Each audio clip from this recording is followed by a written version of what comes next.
to the medicine. What we do is we don't only station ourselves elsewhere or somewhere, inviting people to come and buy from us, people that cannot come to us. We go to them in their various communities to sell to them, making the barriers with access closed. So they get it directly from us with our mobile retailers. Also, our product is not expensive. It is very affordable. Therefore, people can buy with the little that they have. Therefore, closing the expensive nature of treatment.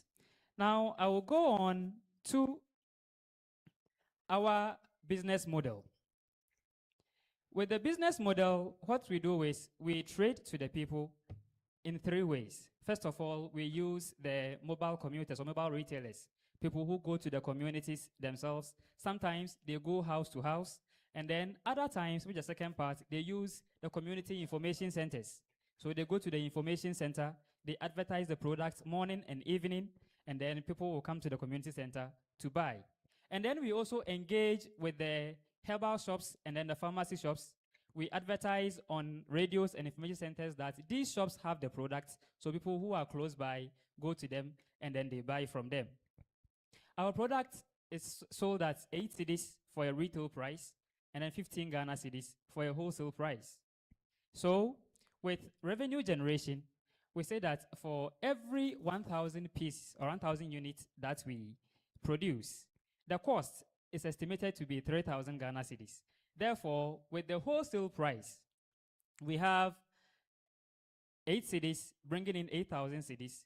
Taking away the cost from the revenue, you have 5,000 Ghana cedis profit. And if you sell at the retail price, you have 8 cedis, 3 cedis taken out for production. That is giving you 12,000 Ghana cedis for profit. If you try to strike the average in between the two, you are getting somewhere 5,700 for profit. That is from 40, in between 40, 8,000 and then 50 and 12,000. I will go on to the market size. In Ghana, it is estimated that 70% of Ghanaians prefer the use of traditional remedies. In Central region and Western region, where our market size is largely based, there are 4.9 million people who are in these regions. Using the 70% as a threshold, we have 3.4 people being targeted as the people that we sell the product to. Now, it is our vision that we have a potential in the Greater Accra and the Eastern regions as well. Therefore, we are targeting 30% of the population in these regions in the next 1 year. 30% of these regions is 2.5. The total is 8.3 million, so 2.5 being the 30%. Therefore, in the next 1 year, we are looking to grow our market size from 3.4 in the first 2 regions to 5.9 in the 4 regions. That is what we have planned for the next 1 year. We move on to competition. There are other products in the market that are also very effective, like Yankoye, Mana Balm, Ghana Balm, Rahma Balm. They are all there, effective. But what makes our product stands out is that with Isa Balm, you are getting one product like this. One product for multiple remedies. So you can use one product, Isa Balm, to treat pulse. You can use Isa Balm to treat bodily pains. You can use Isa Balm to treat skin diseases. Unlike others where you have to buy multiple products for different ailments. With this, 15 Ghana cedis, you can use it for different ailments. Therefore, you don't have to pay much to treat different ailments. What also makes us stand out is that, like I said previously, we reach the people directly at their homes with our mobile retailers. Therefore, they don't have to pay extra monies added to the 15 cedis to access our products. We reach them directly. Therefore, it makes it easier for them to access our products, unlike the others where I believe their outreach is very low or limited as compared to ours. Now, traction. Like I previously stated, we have been in business for over 10 years. We have produced over 50,000 units sold across over 200 communities in the central and the western regions. and we keep reaching different communities as well. With the team, we have 3 members, myself as the CEO, Kasim Akumei as the head of production, who will oversee the acquisition of raw materials and then the producing of the product itself. I will run the overall plan and see that the overall vision of the entity of the enterprise is reached. And then with Salamat Akumei overseeing distribution. So she will head distribution to our retailers, to the community, and all that. I will go down to the revenue projection, the year-on-year revenue projection. With the first year, with our production, with our traction, I believe that we can produce 5,000 units of Isabam every quarter.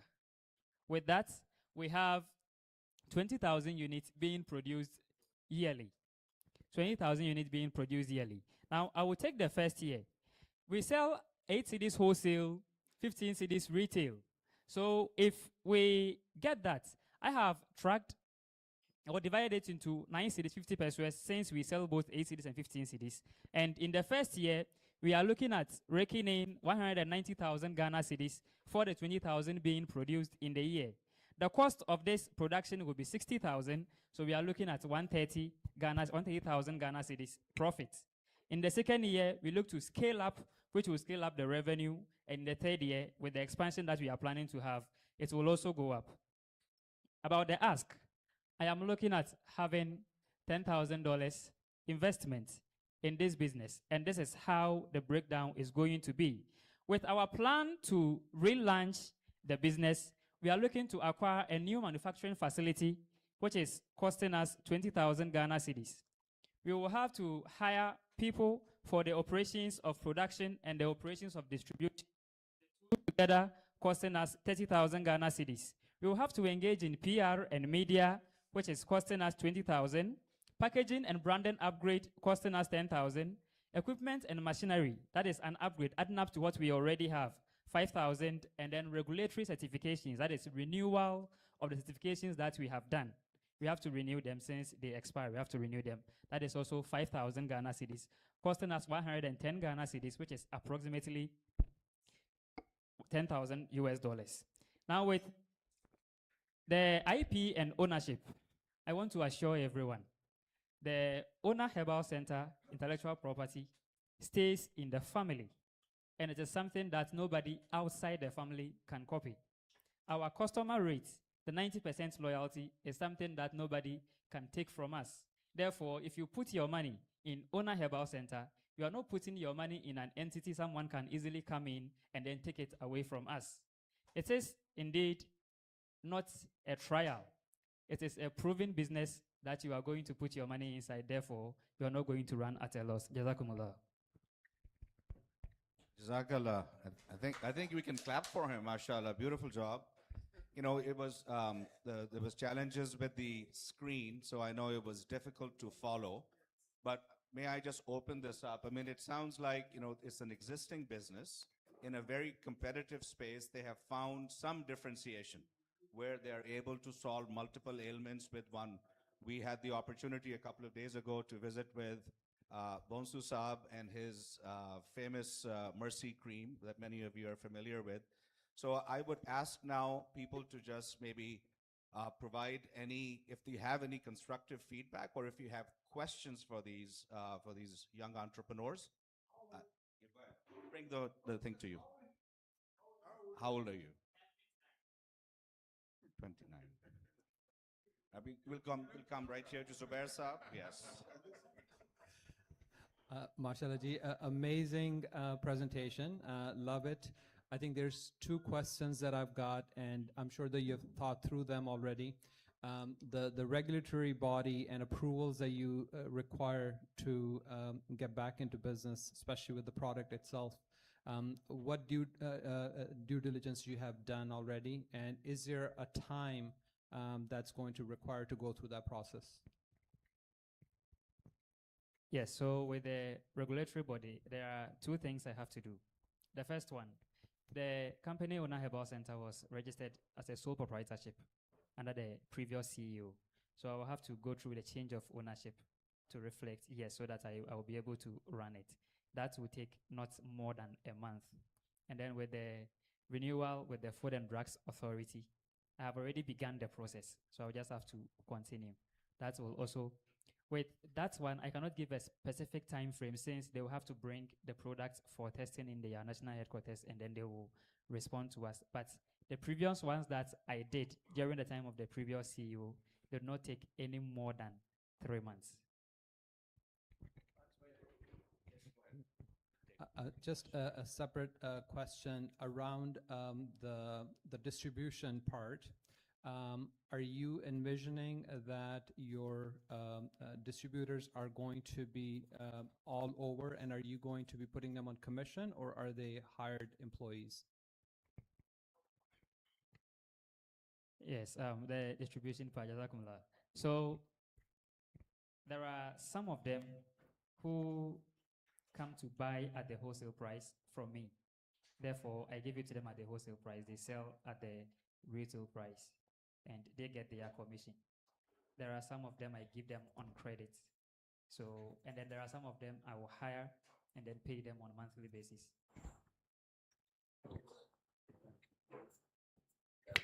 Alaikum. Two quick questions. One is why 10,000? Is it because you are limited with your capacity, 10,000 investment that you're looking for, US dollars? Is it limited? That's why you're asking for only 10,000 versus more or less? And what is the ROI you're projecting on year 3 on? I'm sorry? Yes, I didn't get the second one. Second one, what is return on investment to the investor who puts in $10,000 on first year, second year, third year? Yes, please. Yes, I am asking for $10,000. That is to cater for the first year plan that we have done. Because I believe with the right management and then with the right management and all the predictions I have made in the market, I believe that with the second year and the third year, I will be able to hold the fourth with the revenue that we'll be able to generate. And that is why I'm asking for 10,000 to go through the first year. Yes. And then with the return on, here's the second question, please. Yes, I do. Return on investment. A quick Yes, question. I think I missed that part during my presentation. Yes, so I will go back to it quickly. The return on investment, I propose that it becomes a loan that I will be able to pay back with interest. That is what I proposed in mind. Okay, there are many questions, but I have a quick one. No, it's okay. No, We have a product in Pakistan, I think came from Qadian. It's called Marham-e Isa. That means Isa balm. Okay, it's the same thing. I don't think the ingredients are the same, but eventually they're all the anti-inflammatory thing like menthol, camphor, all that. I smelled some of that stuff here too. So where did you get the formula from? Okay, so the formula is one that my late father started, and he passed it down to the children, which we are continuing. And that is where the passion comes from. It is something that is rooted within the history of the family and one that we are not willing to let go. Jazakumullah. Assalamu Alaikum. We as Muslims, we are trying to shift from the idea of, my earlier question was the 10,000 investment, is it to get a piece of the company so that we all grow together? But you answered that it's a loan. Yes. Now, my issue with that is that we are trying to move away from interest. So assuming we cut off the idea of interest, how do we get a return on investment if the money is offered? Alternate forms. Yes, so with that, I think whoever is investing with me will have to sit down and then agree on the model that we are going to use for the payment of the investment that is coming in. in other words, are you amenable to the fact that if the person wants to own a portion of the business, would that be okay with you? In other words, So the person is asking for equity. Yes. Okay, yes, we can have that discussion. So I mean, if you are going into the future and you want to go, have you considered establishing a limited liability company under the laws of Ghana instead of a sole proprietorship? Because there is a limitation technically. When you are dealing with a sole proprietorship is dealing with a human being. The limited liability is a company that's successive, so it's always there. So maybe if you did the necessary legal consultations and maybe it will be better for you to establish a limited liability company, and who will have shareholders, and then we can directors, and you can move on instead of just being a sole proprietorship. Jazakallah Naiba Musaib. In fact, it is something that I have considered. The reason, yes, it's something that I have considered. Jazakallah for this, and I think you've gotten a few ideas about things to consider and looking at some alternate forms of attracting investors that is in keeping with Islamic principles, and then some other things to maybe consider in terms of the growth of the business. But Jazakallah, excellent job done by you in very short notice. Jazakallah. Next person up is? Yes, we'll humbly call on Nuruddin Tete Ahmed. And have we been able to figure out, we can put the screen on, it'll be easier for people to follow if they can see. The technical team is working on it. Okay, love, good. So in the meantime, while we wait for Nuruddin to begin his presentation, in the conversation of Islamic banking, as in Ghana, we call non-interest banking. Non-interest banking. Yes, so there's this principle of Islamic banking. It's called Murabaha. Now that principle is for such packages, where we, in our layman's term, we call a short-term loan, right? So with Murabaha, he as a company owner can come to you, request you that, well, I need this amount of money for X number of years, and I hope to pay back at this ratio.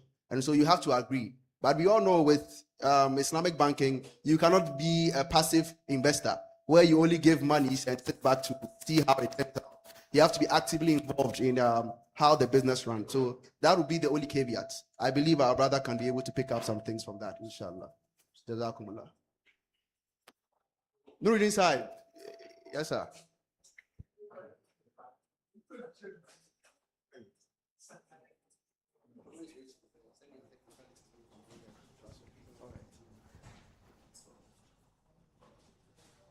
Assalamu alaikum wa rahmatullahi wa barakatuh. My name is Nuruddin Ahmed Tete, CEO of Osaji Fujius. I'm most grateful for this great opportunity. I've been waiting for this opportunity for far too long. Yes, so. No, you have been waiting for a long time, not far too long. All right, thank you.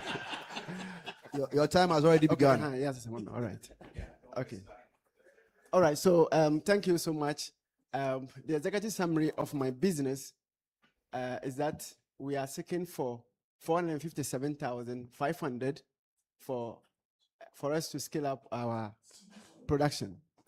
We have currently, because cities, currently we do not want to sit down till we get an opportunity. So on our own, we are using domestic equipment for processing. And our annual profit target is the 72,000 as displayed there. Somewhere in 2016, I took a challenge that with the academic laurels that I have, how can humanity benefit from it? And there was this saying by Thomas Edison that the doctor of the future will not treat the human body with medicine, but will use nutrition. So I said, if this has been said, then how can I translate my knowledge in the field of chemistry and biochemistry to help humanity? And that is why I took up the challenge in 2016. So Osaji Food Juice is to produce premium health-focused organic juice, which we are using Ghanaian ingredients, featuring only, and then our juice is so unique, as you have, I'm going to display it over here. So when you take our product, it is naturally color-coded. All other juice on the market have the same color, but ours is different. And the difference lies in how it is prepared. So let's go to the next page. All right, so one problem that I identified, which every humanity is battling, is oxidative stress. Oxidative stress is just the presence of carbon dioxide and heat in your cells. After energy is produced in your cells in the mitochondria, you have carbon dioxide and heat, which is there. And the more you have oxidative stress, your cells cannot, regrow, and that is the problem. And this one, it cuts across. And most of the diseases are linked up. Once you have oxidative stress, you cannot focus, you cannot sleep well. So currently, our juice that is producing, we have gotten ample testimonies from people that have given us a feedback. Currently, we lack, access to capital on the market. In Ghana here too, most fruit owners, farmers, they lack market for their produce. The opportunity that we have is that now there is a growing concern about healthcare. People are now becoming aware that it is better we consume nature than the fizzy and carbonated drink. Our product is science-based with formulation. When you take our product, this is Osagyefo juice. Currently, I can say that this is the best drink on earth. The reason is that when you take pineapple, it contains a compound that is called bromelain. Bromelain, it is the compound that is able to clean your digestive system. But when you juice pineapple, the bromelain does not come to the juice, so it remains with the roughage. So if you want the bromelain, then you must take it as a smoothie. And taking it as a smoothie too, it's not comfortable. So I've gotten the technology and I've converted the roughage into a soluble form. So this product, it is both the juice and the roughage. The roughage has been converted into a soluble form. And this does not undergo any digestion because the digestion has been done externally. So when you take this, instantly, it goes to your cells to mop up carbon dioxide and heat in your cells. And you can be assured of sleeping better when you take this product. Like I told you, it is color-coded. There is no drink, there is no natural drink in the world that has this color.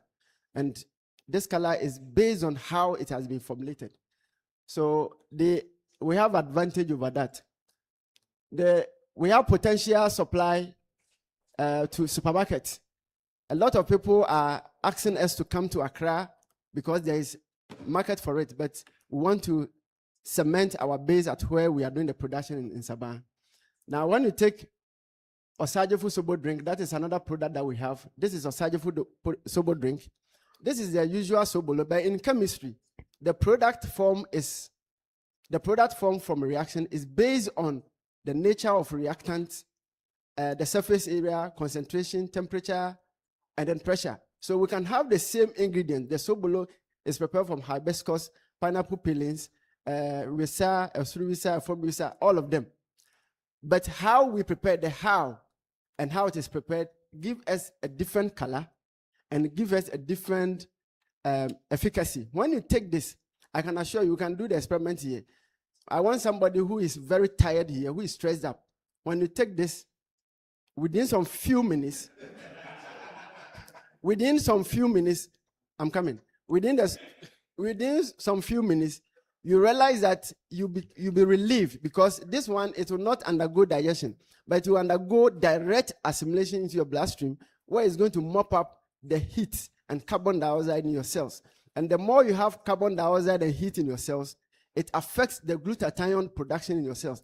And you need glutathione to repair your cells. So that is a good thing about our product. So like you raise up your hand, we want to do the experiment here. Please.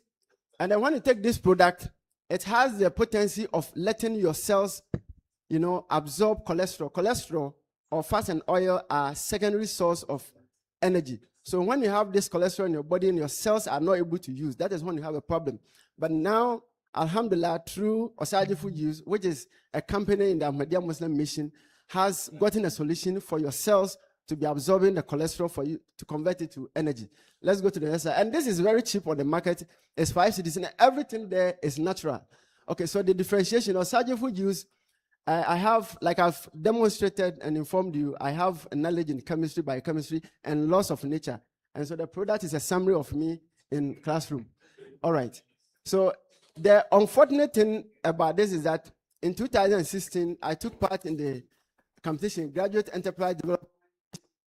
We were 74 in the country. We were 34, shortlisted 34, and they said they would give the first 20, and I was in the second batch. Each of the first 20 had 10,000, 100,000 cedis, that is 1 billion. And if I had gotten that opportunity, by now I would have been using drones for delivery. So currently, for the past years, instead of sitting down waiting for this opportunity, I started building a brand, and Osaje Food Use is no longer go to Facebook. We have built the brand. You know, customers do not buy product, they buy brand. We have built the brand. The product is very efficacious, and now what we need is an investor to come so that we scale up our production. So with me here, we are proposing that we get a van that will be able to transport our product. People need the product across the country. People need the product across the country, but we are limited. We don't have any vehicle. And over here, any program that I chance upon, I go there and display my product. And with me here is the CEO, myself. And sometimes people make order, and then you have no means of transport. You go with motorbike, and they say, is that you? Is that Osaje Food Use? But we are determined. So that is it. Our product is really selling for itself. That is one good thing about it. And this is our financial performance over the years based on the domestic equipment. In fact, when you come and see the equipment I'm using, you will even be marveled. Sometimes I pray not to get more orders because I'm disappointing my customers. So I'm really in need of an investor for us to come and solve the problem that we have identified. Let's go to the next slide. All right, so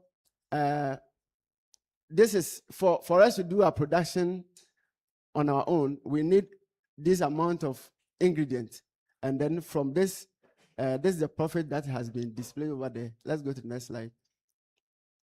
All right, so currently we need a refrigerator van. As you can see, I brought this ice chest all the way from where I came from because our product is natural, and then we need to ensure that it is kept in a particular condition.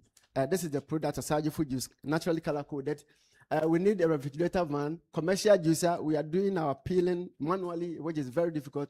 We need a pineapple coring machine. You just cut both ends and then it peels it for you. We need an automatic labeling machine. This one, we're doing it manual. We need a sales setup in Accra because when we come to Accra, trust me, we are going to hold on to the market because Can you wrap our up? product is, yes. Anything else you want to add? Come again, yes. Time. So I am really happy for today, and I told my brother that may Allah bless him for linking him up to this opportunity because for the past 10 years, I've not been able to get this opportunity, and so I'm so much grateful. And I believe that in Ahmadiyyat, in Ghana here, most of Ahmadi companies are able to do well because of the blessings of Hilafat. And I believe that it is time for Osaje Food Use to also continue on that of Akobam, Mercy Cream, and the rest. Thank you very much. Jazakallah. Excellent. So are these products for people to sample also? Yes, exactly. And I'll be very Then happy. you should share them. Yeah, so they are here. Because it Yes. has magical impact, right? It Yes. lowers You cholesterol. yeah. I can lose weight, no? Yeah, the weight loss, it is a process. It will not be very, yes. Jazakallah. All right, so we'll just lightning quick questions or feedback, gentlemen. Come again, here. Central. Yes. Yes. This is a very beautiful presentation. And I just want to find out the source of the raw material that you use. How do you get them? Yes, thank you very much. Then there is also a second one. All right. After that one, you can. So we How will you consider anybody who tries to invest or bring in capital into your business? all right, thank you very much. So we make sure that our production is done with humanity at heart. That is one of the things. So we are using organic product, and we take it from the farm, and then we ensure that those farmers that we buy, they don't add chemicals, because the more chemicals you take in your body, it have adverse effect.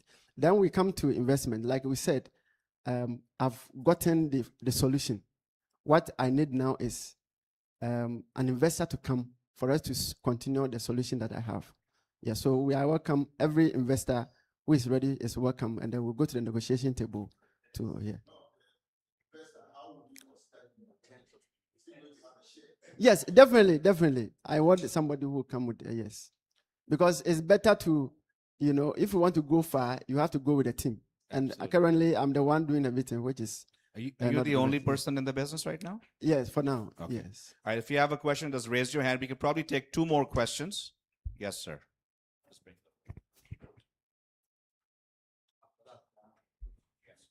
Is it possible to take more than one investors, or is it just bound to one investor who want to invest in your business, or Yes. you can So take more than the- one investor? the vision for Osaji Food Juice is to be the household name for juice in Ghana, and the demand is very high. So if the first investor come and per our agreement, he will also allow other investors to come in. We are ready to do that. Yes. What he means to say is he's open to investors as long as he's able to reach his amount he's looking forward to. Inshallah. I think we had a question there. Outside.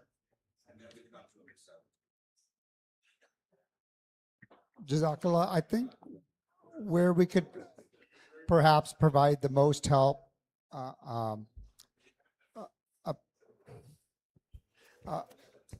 perhaps where we can provide the most help is in structuring the investments. I did not know when I worked on my first company how to structure an investment. And I think what we can do afterwards, Sadasab, is provide maybe a session on how different individuals can structure an investment, different types of investors, how to think about that and how to structure that, not just for this, but for all the presentations. That's amazing. Jazakallah. All right. All right. So I brought the sample here, and I would be very grateful if I can. Assalamu Alaikum wa rahmatullahi wa barakatuh. Nuruddin Ahmed. Yes, boss. Um, I don't know whether I didn't hear you well. Annual profit is 72,000 Ghana cedis. Will be. That is a projection. Will be projection. Yes, please. Ghana Yes, cedis. yes. Annually. No, no, that is based on our current production. So when somebody invests, you are asking for 470 something thousand. Yeah, yes, to be please. invested. Yes. So in that case, what will the annual profit margin become? The annual will be based on the production that we do, because currently the production and the sales, they are all coordinated, so that if you produce and we are not able to get logistics for distribution, you run at a loss. So the projection that we have here is based on our equipment that we are using. So You are not answering my what question. he's trying to say is therefore, when you have investors who put in this amount of 400, Oh, okay.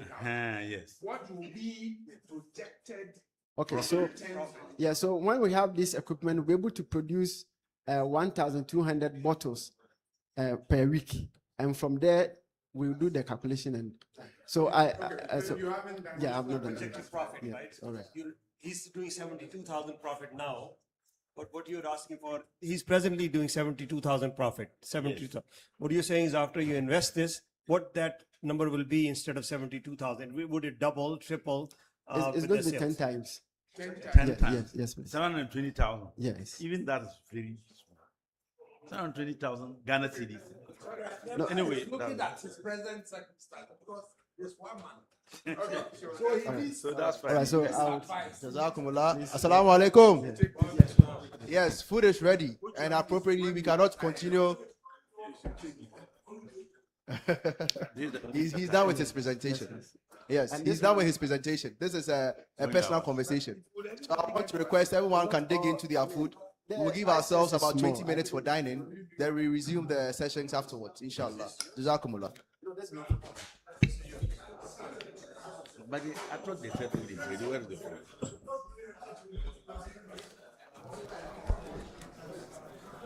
Thank you very much. It's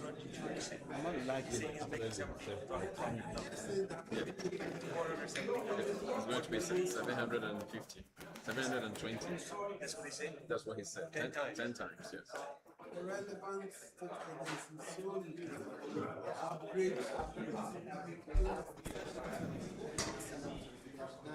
Yeah, not the quality, but in terms of structuring system. They are not 7 high tech. I'm on that.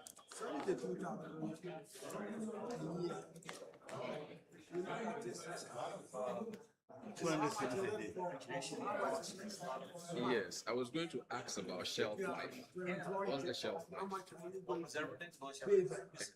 Exactly. So that taints the natural nature of it. So how is it going to?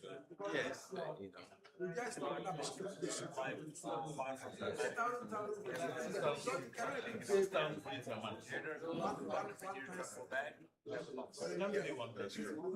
very volatile. Look at it, not just in terms of your presence in look at projection. Look at it globally. Because when you look at 72,000 a month, so how does that produce per month? So if you are looking at it, Okay. I will. Thank you very much. And I like that his knowledge in chemistry. Yes, he has a very good understanding of what he's doing. So how much that's the market. That's the market you can use. Very good, strong selling point. Oh. I think private market is good, but it's not more. You have to the way you are looking at things. And when you come down, how you assess it, and it's so maybe because you are doing it alone, you will think that 72,000 is so fine, but if you are looking at it properly, then you must think outside the box and see how you can help yourself. Masa, what are you with? 720,000 profit. Thank you very much. Just some portion. Yes, but that has to be worked out. Some portion of it, yes. And then he also said that there is an opportunity to own a piece of the company. So it means he has to do evaluation of the company and determine how much the investment of 400,000 will be. Is it 10? Is it 10? 15? Is it 20%? So that when there is a profit, then that will be shared accordingly.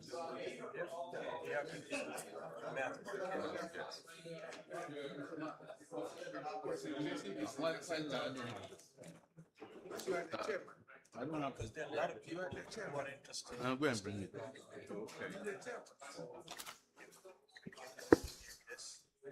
Someone does it down. The person we can trust, right?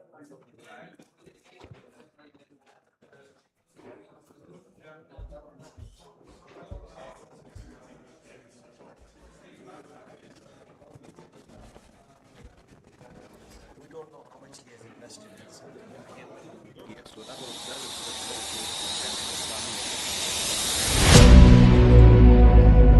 Got a business idea you've been sitting on? Now imagine pitching it to real investors and actually getting noticed. That's exactly what the Majlis Khudamul Ahmadiyya, Ghana's entrepreneurship forum business pitch is about. You'll get access to workshops, powerful networking, and a platform to pitch your business. But listen, spots are limited. Deadline is April 30th. Register now. Don't miss this opportunity.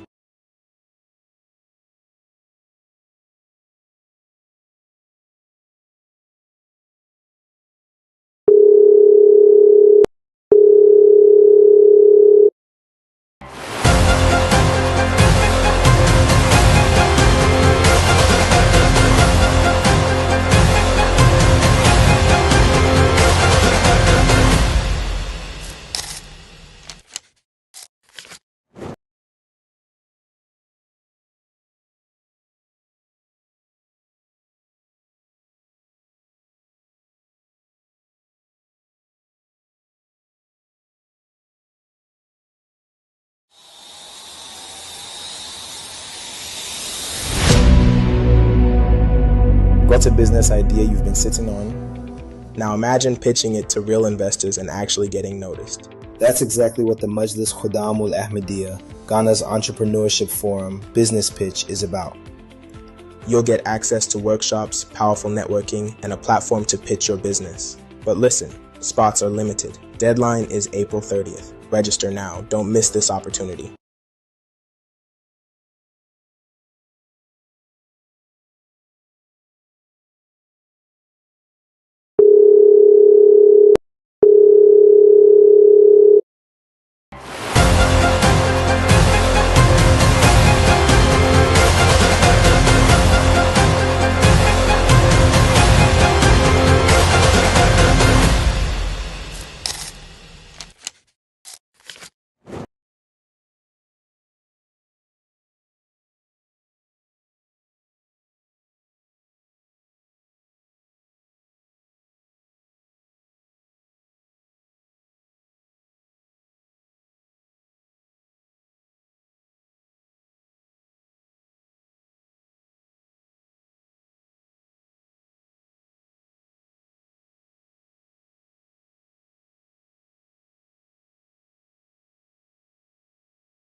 Got a business idea you've been sitting on? Now imagine pitching it to real investors and actually getting noticed. That's exactly what the Majlis Khuddam Ul Ahmadiyya, Ghana's entrepreneurship forum, business pitch is about. You'll get access to workshops, powerful networking, and a platform to pitch your business. But listen, spots are limited. Deadline is April 30th. Register now. Don't miss this opportunity.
Got a business idea you've been sitting on? Now imagine pitching it to real investors and actually getting noticed. That's exactly what the Majlis Khuddam Ul Ahmadiyya, Ghana's entrepreneurship forum, business pitch is about. You'll get access to workshops, powerful networking, and a platform to pitch your business. But listen, spots are limited. Deadline is April 30th. Register now. Don't miss this opportunity.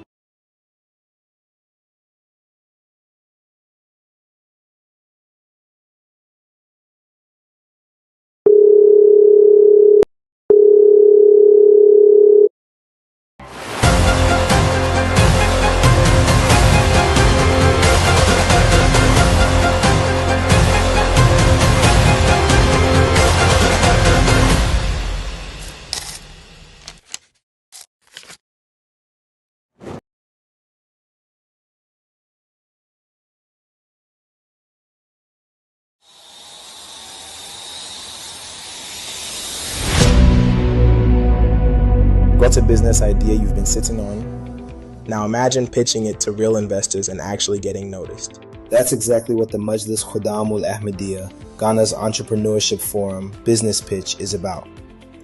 You'll get access to workshops, powerful networking, and a platform to pitch your business.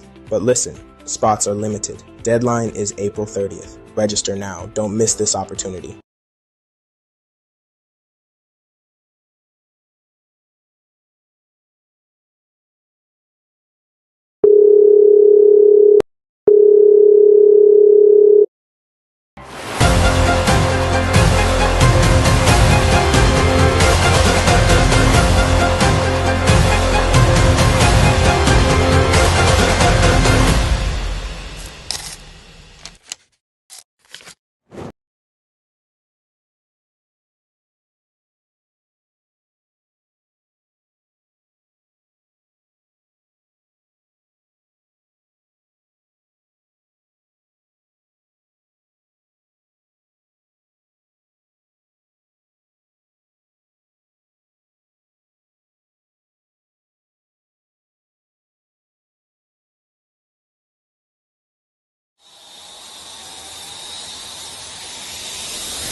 What's a business idea you've been sitting on? Now imagine pitching it to real investors and actually getting noticed.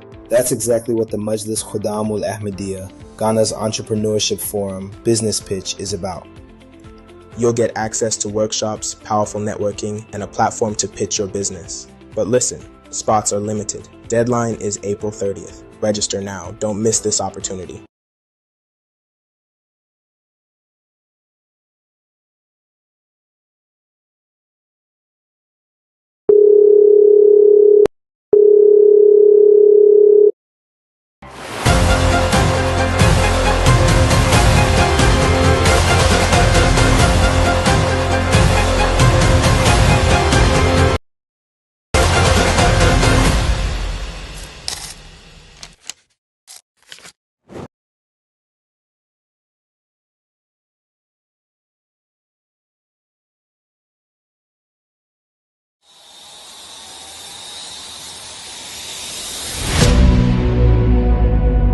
What's a business idea you've been sitting on? Now imagine pitching it to real investors and actually getting noticed. That's exactly what the Majlis Khudamul Ahmadiyya, Ghana's entrepreneurship forum, business pitch is about. You'll get access to workshops, powerful networking, and a platform to pitch your business. But listen, spots are limited. Deadline is April 30th. Register now. Don't miss this opportunity.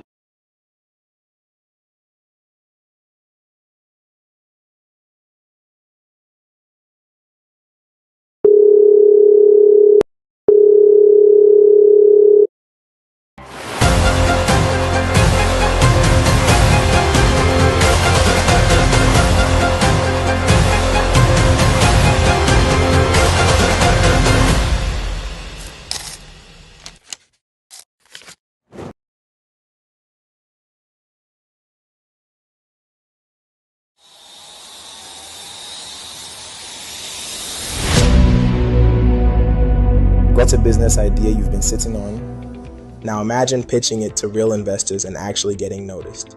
That's exactly what the Majlis Khudamul Ahmadiyya, Ghana's entrepreneurship forum, business pitch is about. You'll get access to workshops, powerful networking, and a platform to pitch your business. But listen, spots are limited. Deadline is April 30th. Register now. Don't miss this opportunity.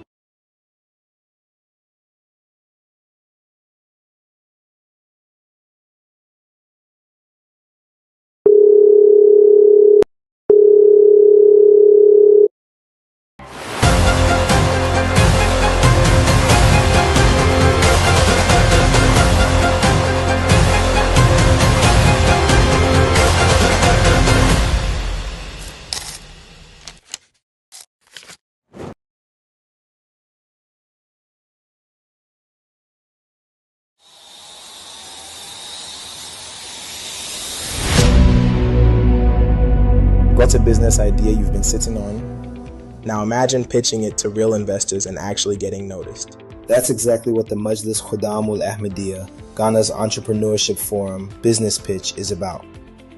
You'll get access to workshops, powerful networking, and a platform to pitch your business. But listen, spots are limited. Deadline is April 30th. Register now. Don't miss this opportunity.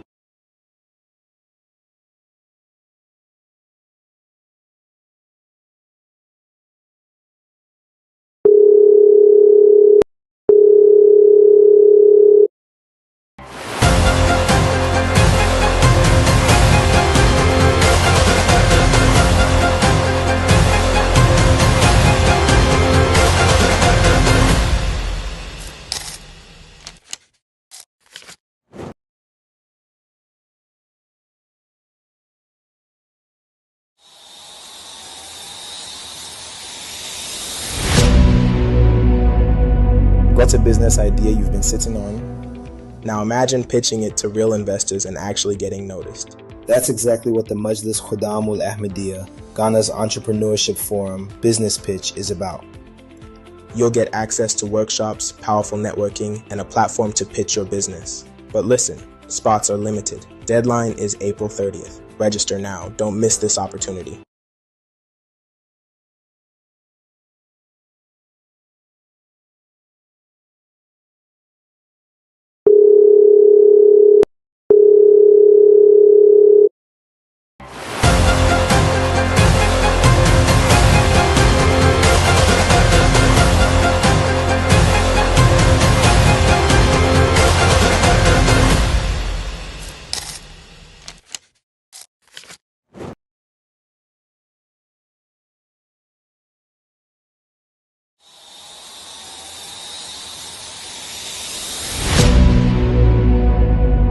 What's a business idea you've been sitting on? Now imagine pitching it to real investors and actually getting noticed. That's exactly what the Majlis Khudamul Ahmadiyya, Ghana's entrepreneurship forum, business pitch is about.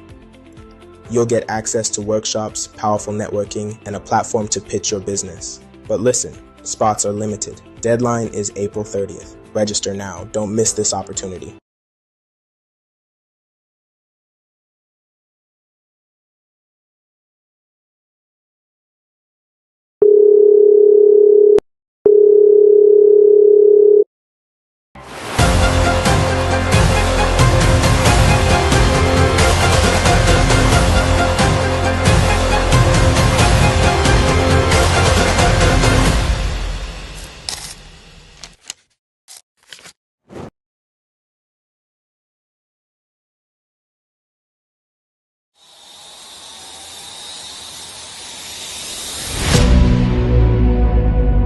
What's a business idea you've been sitting on? Now imagine pitching it to real investors and actually getting noticed. That's exactly what the Majlis Khudamul Ahmadiyya, Ghana's entrepreneurship forum, business pitch is about.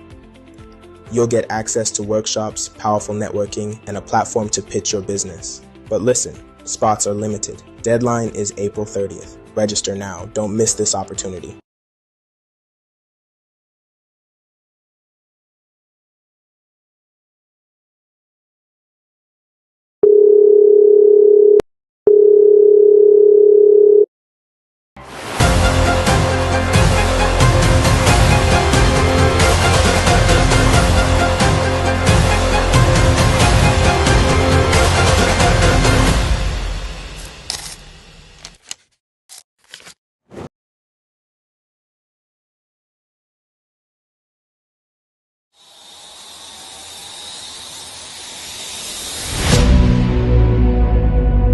What's a business idea you've been sitting on? Now imagine pitching it to real investors and actually getting noticed. That's exactly what the Majlis Khudamul Ahmadiyya, Ghana's entrepreneurship forum, business pitch is about. You'll get access to workshops, powerful networking, and a platform to pitch your business. But listen, spots are limited. Deadline is April 30th. Register now. Don't miss this opportunity.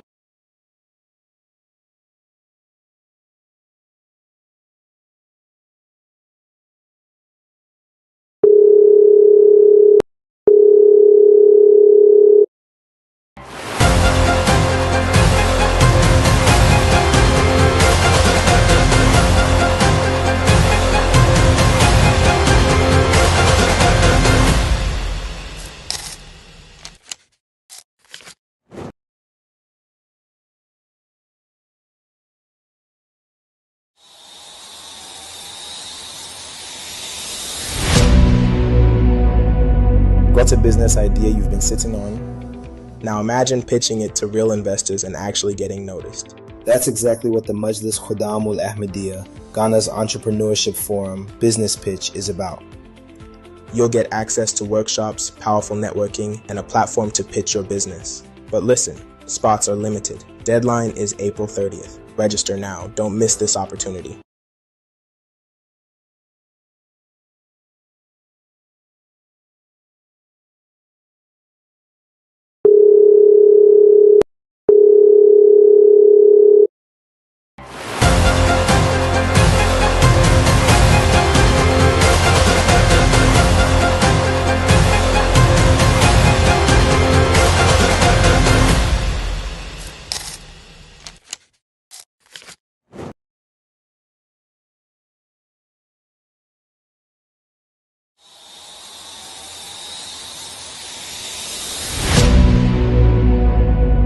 What's a business idea you've been sitting on? Now imagine pitching it to real investors and actually getting noticed.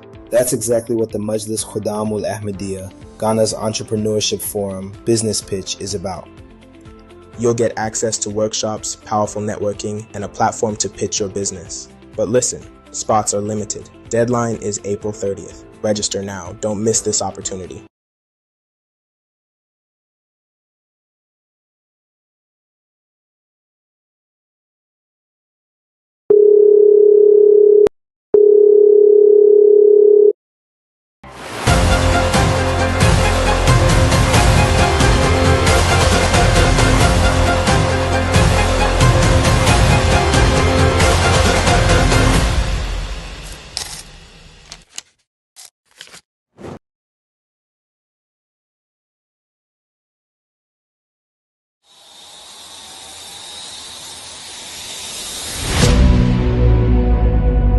What's a business idea you've been sitting on? Now imagine pitching it to real investors and actually getting noticed. That's exactly what the Majlis Khudamul Ahmadiyya, Ghana's entrepreneurship forum, business pitch is about.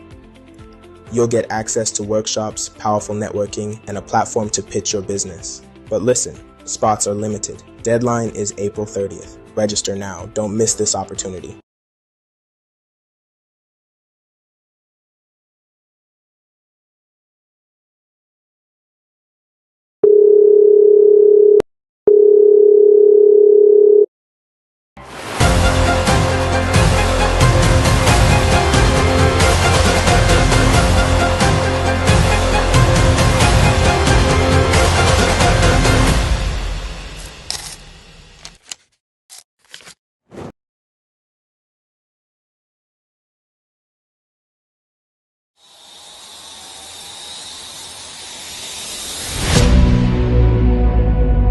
What's a business idea you've been sitting on? Now imagine pitching it to real investors and actually getting noticed. That's exactly what the Majlis Khudamul Ahmadiyya, Ghana's entrepreneurship forum, business pitch is about. You'll get access to workshops, powerful networking, and a platform to pitch your business. But listen, spots are limited. Deadline is April 30th. Register now. Don't miss this opportunity.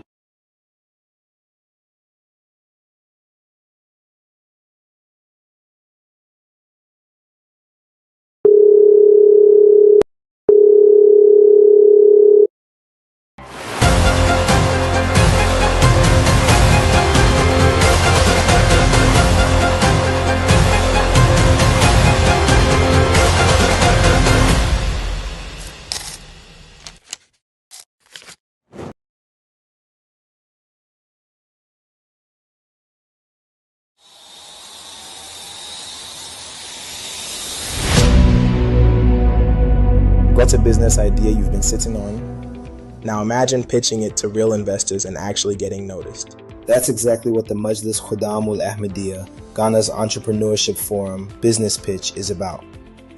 You'll get access to workshops, powerful networking, and a platform to pitch your business. But listen, spots are limited. Deadline is April 30th. Register now. Don't miss this opportunity.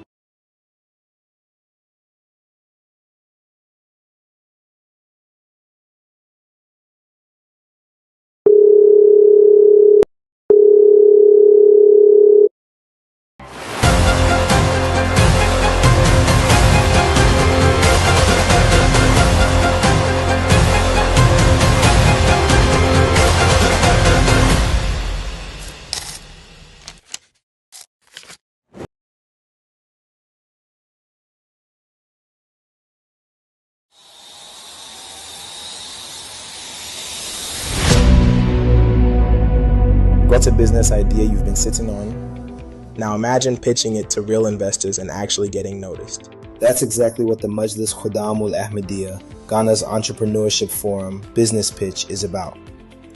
You'll get access to workshops, powerful networking, and a platform to pitch your business. But listen, spots are limited. Deadline is April 30th. Register now. Don't miss this opportunity.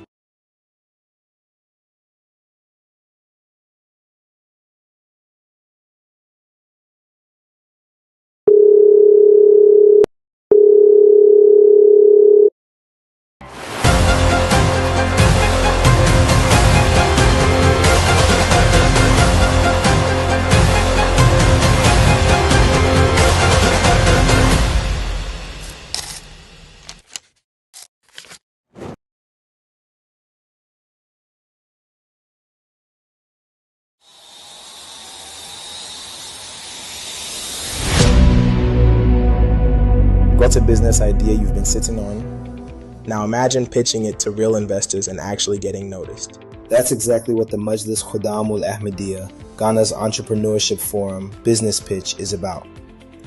You'll get access to workshops, powerful networking, and a platform to pitch your business. But listen, spots are limited. Deadline is April 30th. Register now. Don't miss this opportunity.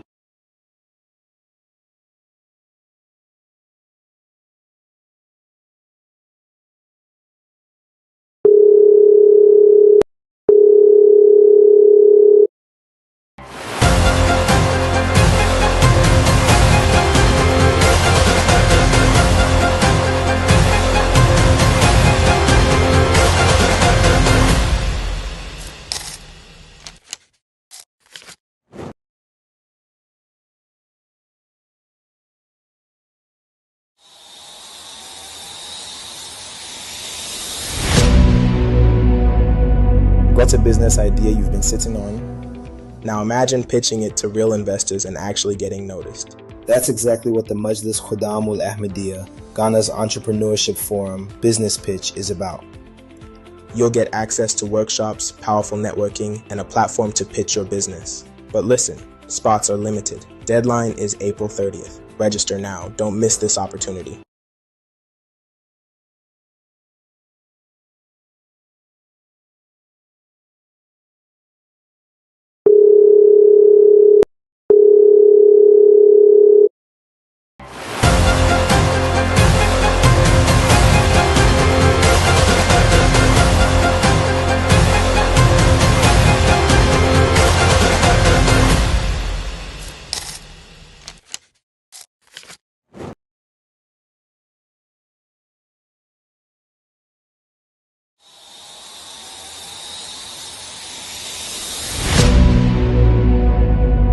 What's a business idea you've been sitting on? Now imagine pitching it to real investors and actually getting noticed. That's exactly what the Majlis Khudamul Ahmadiyya, Ghana's entrepreneurship forum, business pitch is about. You'll get access to workshops, powerful networking, and a platform to pitch your business. But listen, spots are limited. Deadline is April 30th. Register now. Don't miss this opportunity.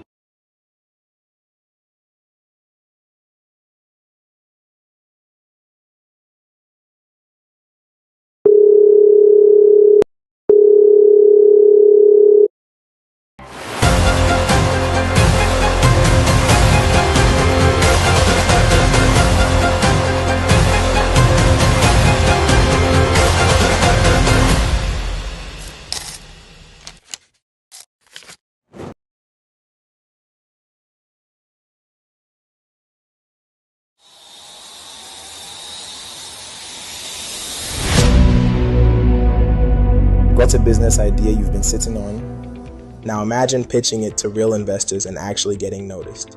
That's exactly what the Majlis Khudamul Ahmadiyya, Ghana's entrepreneurship forum, business pitch is about. You'll get access to workshops, powerful networking, and a platform to pitch your business. But listen, spots are limited. Deadline is April 30th. Register now. Don't miss this opportunity.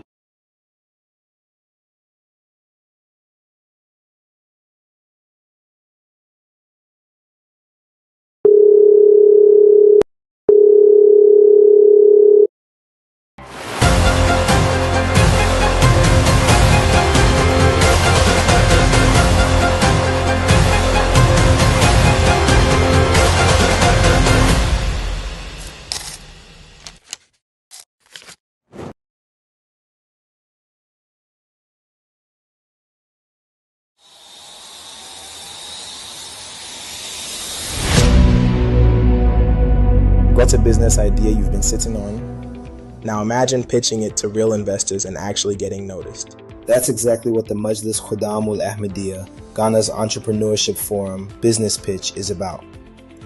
You'll get access to workshops, powerful networking, and a platform to pitch your business. But listen, spots are limited. Deadline is April 30th. Register now. Don't miss this opportunity.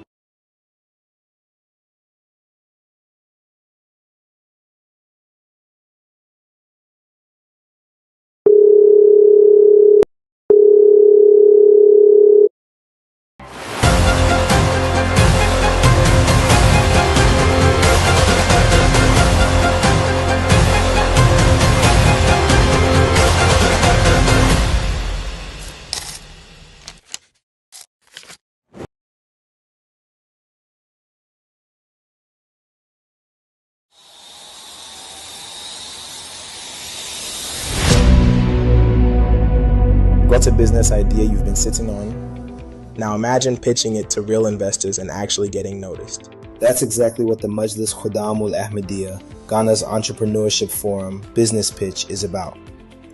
You'll get access to workshops, powerful networking, and a platform to pitch your business. But listen, spots are limited. Deadline is April 30th. Register now. Don't miss this opportunity.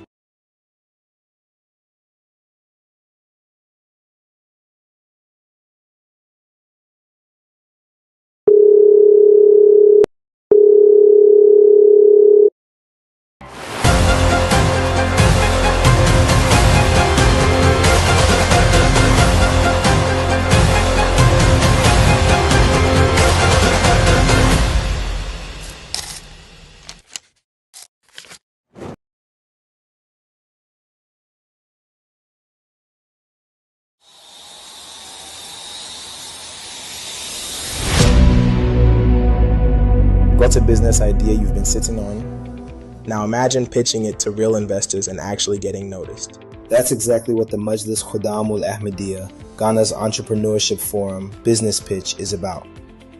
You'll get access to workshops, powerful networking, and a platform to pitch your business. But listen, spots are limited. Deadline is April 30th. Register now. Don't miss this opportunity.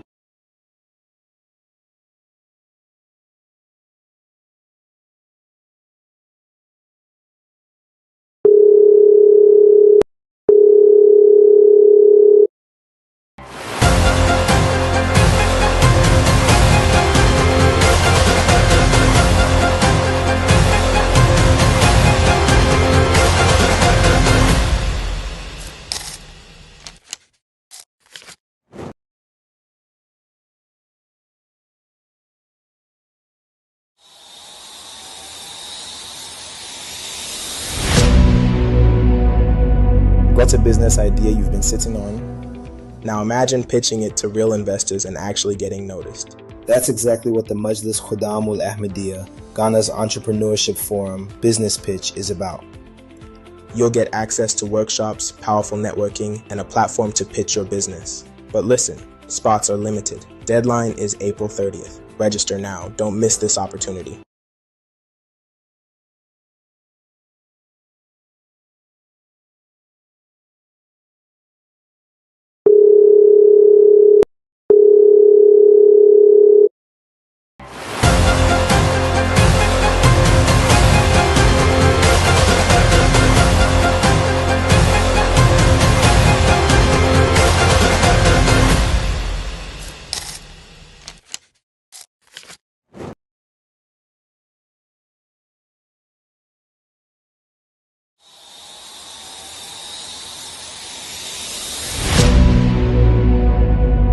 What's a business idea you've been sitting on? Now imagine pitching it to real investors and actually getting noticed. That's exactly what the Majlis Khudamul Ahmadiyya, Ghana's entrepreneurship forum, business pitch is about.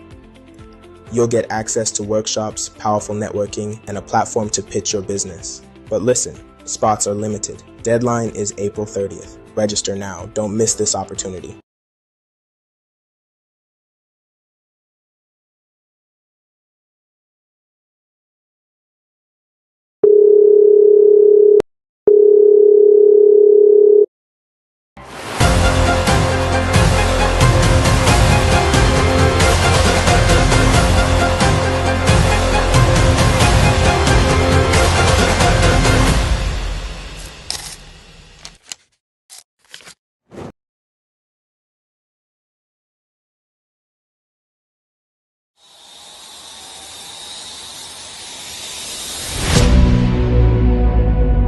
What's a business idea you've been sitting on? Now imagine pitching it to real investors and actually getting noticed. That's exactly what the Majlis Khudamul Ahmadiyya, Ghana's entrepreneurship forum, business pitch is about.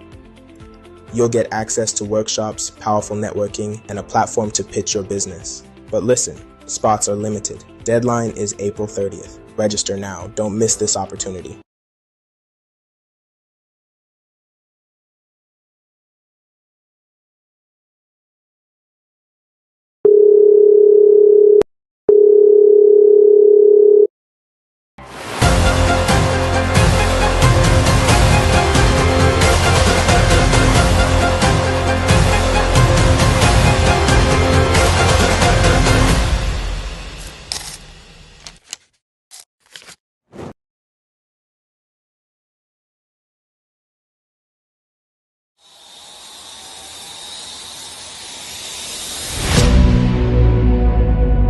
What's a business idea you've been sitting on? Now imagine pitching it to real investors and actually getting noticed. That's exactly what the Majlis Khudamul Ahmadiyya, Ghana's entrepreneurship forum, business pitch is about.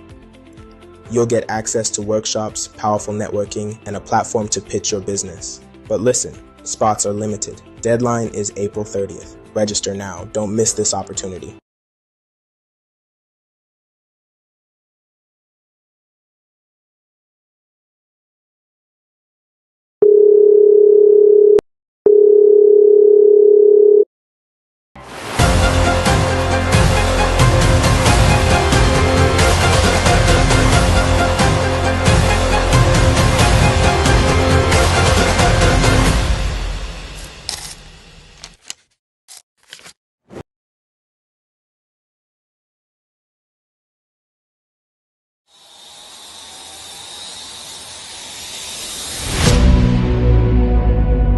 What's a business idea you've been sitting on? Now imagine pitching it to real investors and actually getting noticed. That's exactly what the Majlis Khudamul Ahmadiyya, Ghana's entrepreneurship forum, business pitch is about.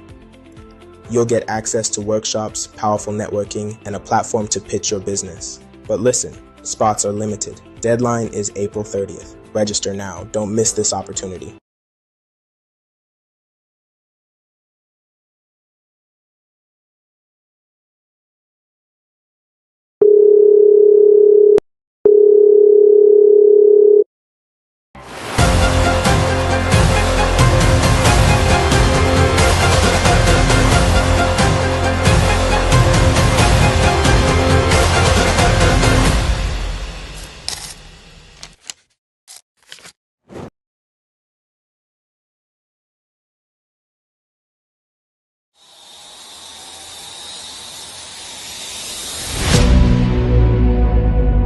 What's a business idea you've been sitting on? Now imagine pitching it to real investors and actually getting noticed. That's exactly what the Majlis Khudamul Ahmadiyya, Ghana's entrepreneurship forum, business pitch is about.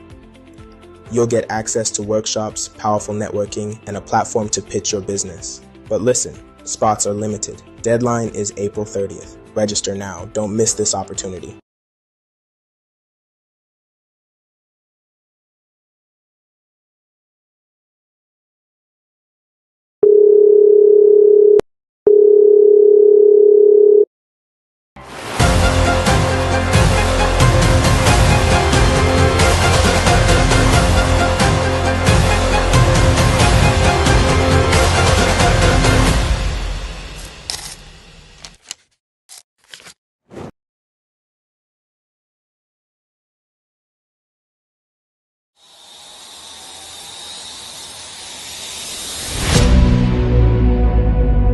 What's a business idea you've been sitting on? Now imagine pitching it to real investors and actually getting noticed. That's exactly what the Majlis Khudamul Ahmadiyya, Ghana's entrepreneurship forum, business pitch is about. You'll get access to workshops, powerful networking, and a platform to pitch your business. But listen, spots are limited. Deadline is April 30th. Register now. Don't miss this opportunity.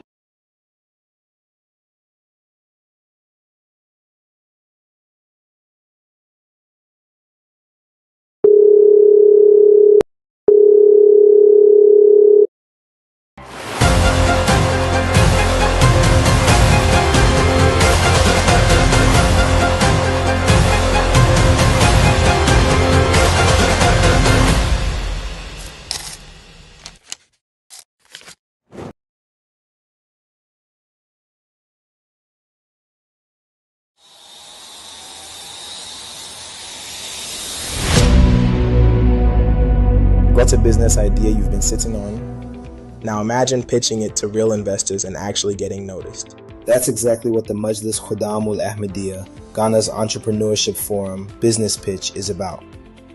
You'll get access to workshops, powerful networking, and a platform to pitch your business. But listen, spots are limited. Deadline is April 30th. Register now. Don't miss this opportunity.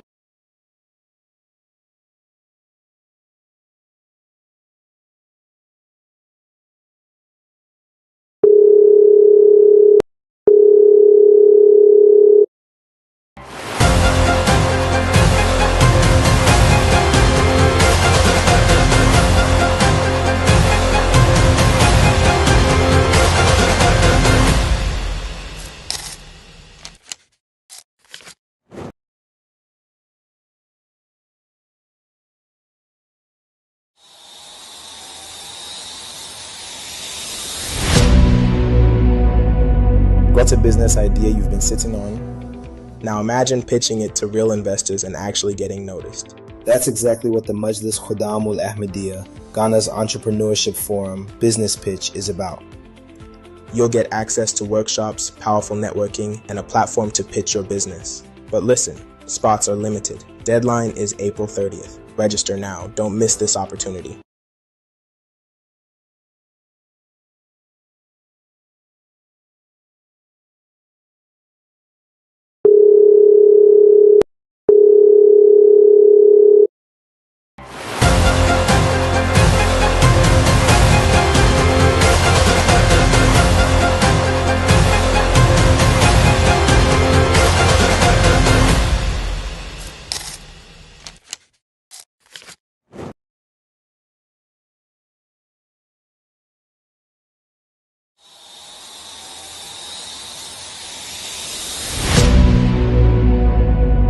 What's a business idea you've been sitting on? Now imagine pitching it to real investors and actually getting noticed. That's exactly what the Majlis Khuddam Ul Ahmadiyya, Ghana's entrepreneurship forum, business pitch is about. You'll get access to workshops, powerful networking, and a platform to pitch your business. But listen, spots are limited. Deadline is April 30th. Register now. Don't miss this opportunity.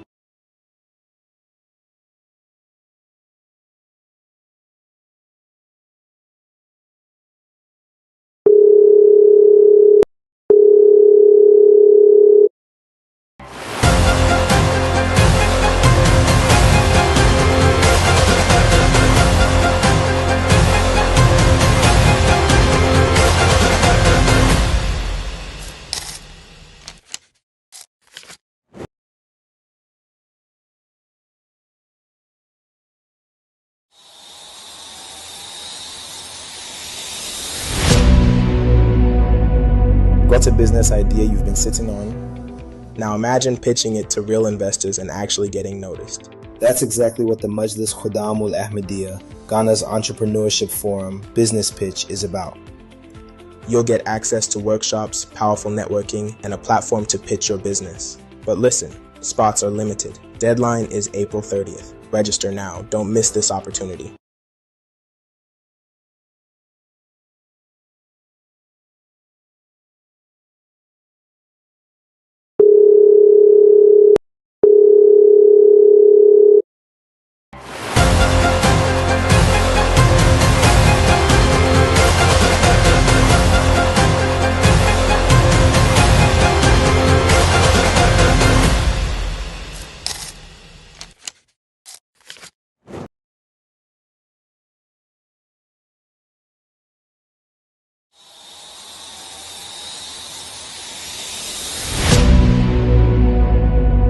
What's a business idea you've been sitting on? Now imagine pitching it to real investors and actually getting noticed. That's exactly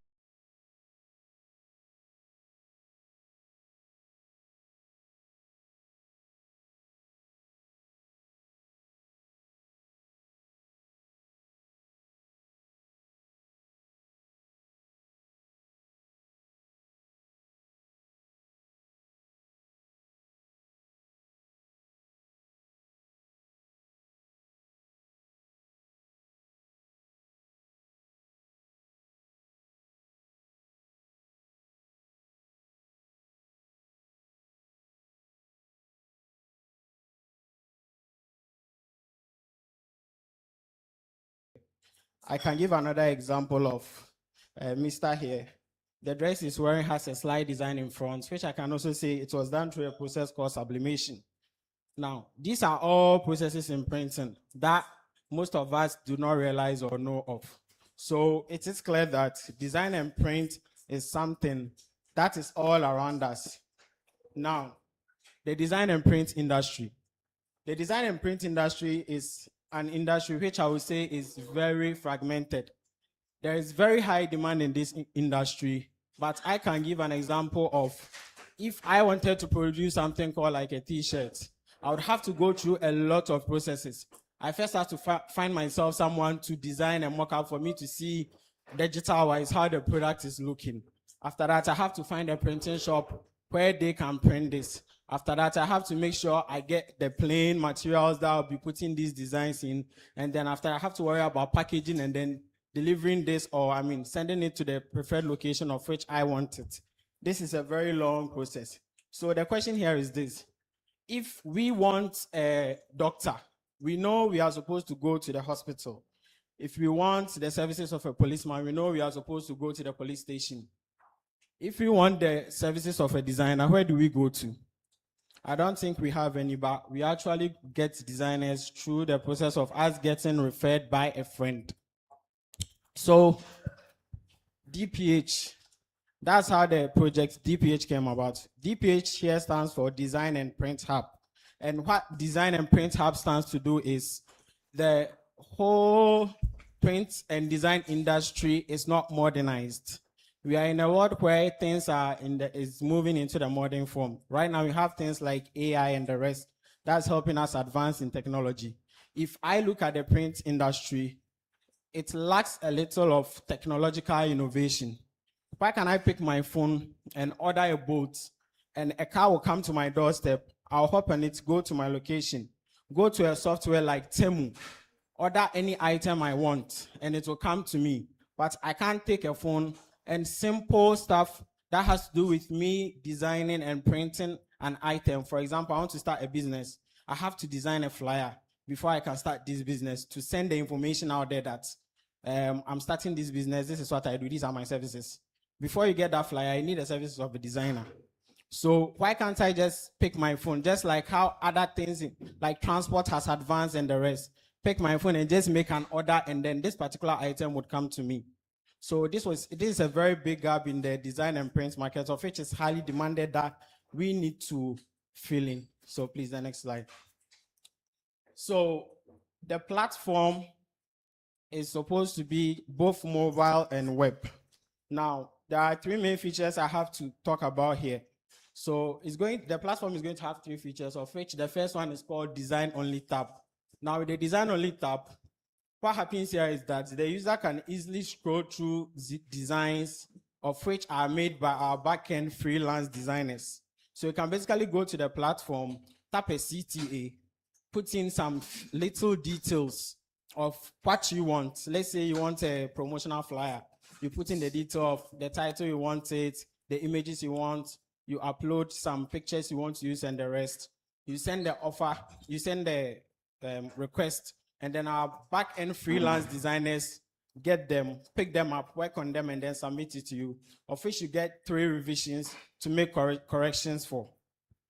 Now, the thing here is that the designers are freelancers because they are earners in the business. We are to make them part of their business in a way that you wouldn't want someone working for you without being happy with the type of payment that they get. So the services, the design services too, is one of the most highly demanded. Say I want to produce 2,000 shares. Another person wants to produce flyers, 3,000. You first have to work on the person who wants the 2,000 shares design. Then you move to the next person. So the design process is creativity and it takes time. That means that designers are highly demanded, and we couldn't be dependent on a small set of people working for the industry who are going to just design and delay other people. We are trying to solve the problem of the delays that we see in the design and print industry. So that's how came the idea of us having freelancers on the platform who are going to be a part of the team. You sign up as a freelancer. The design orders that come, you pick it up, you work on it. You keep 70% as the designer, and the company keeps a commission of 30%.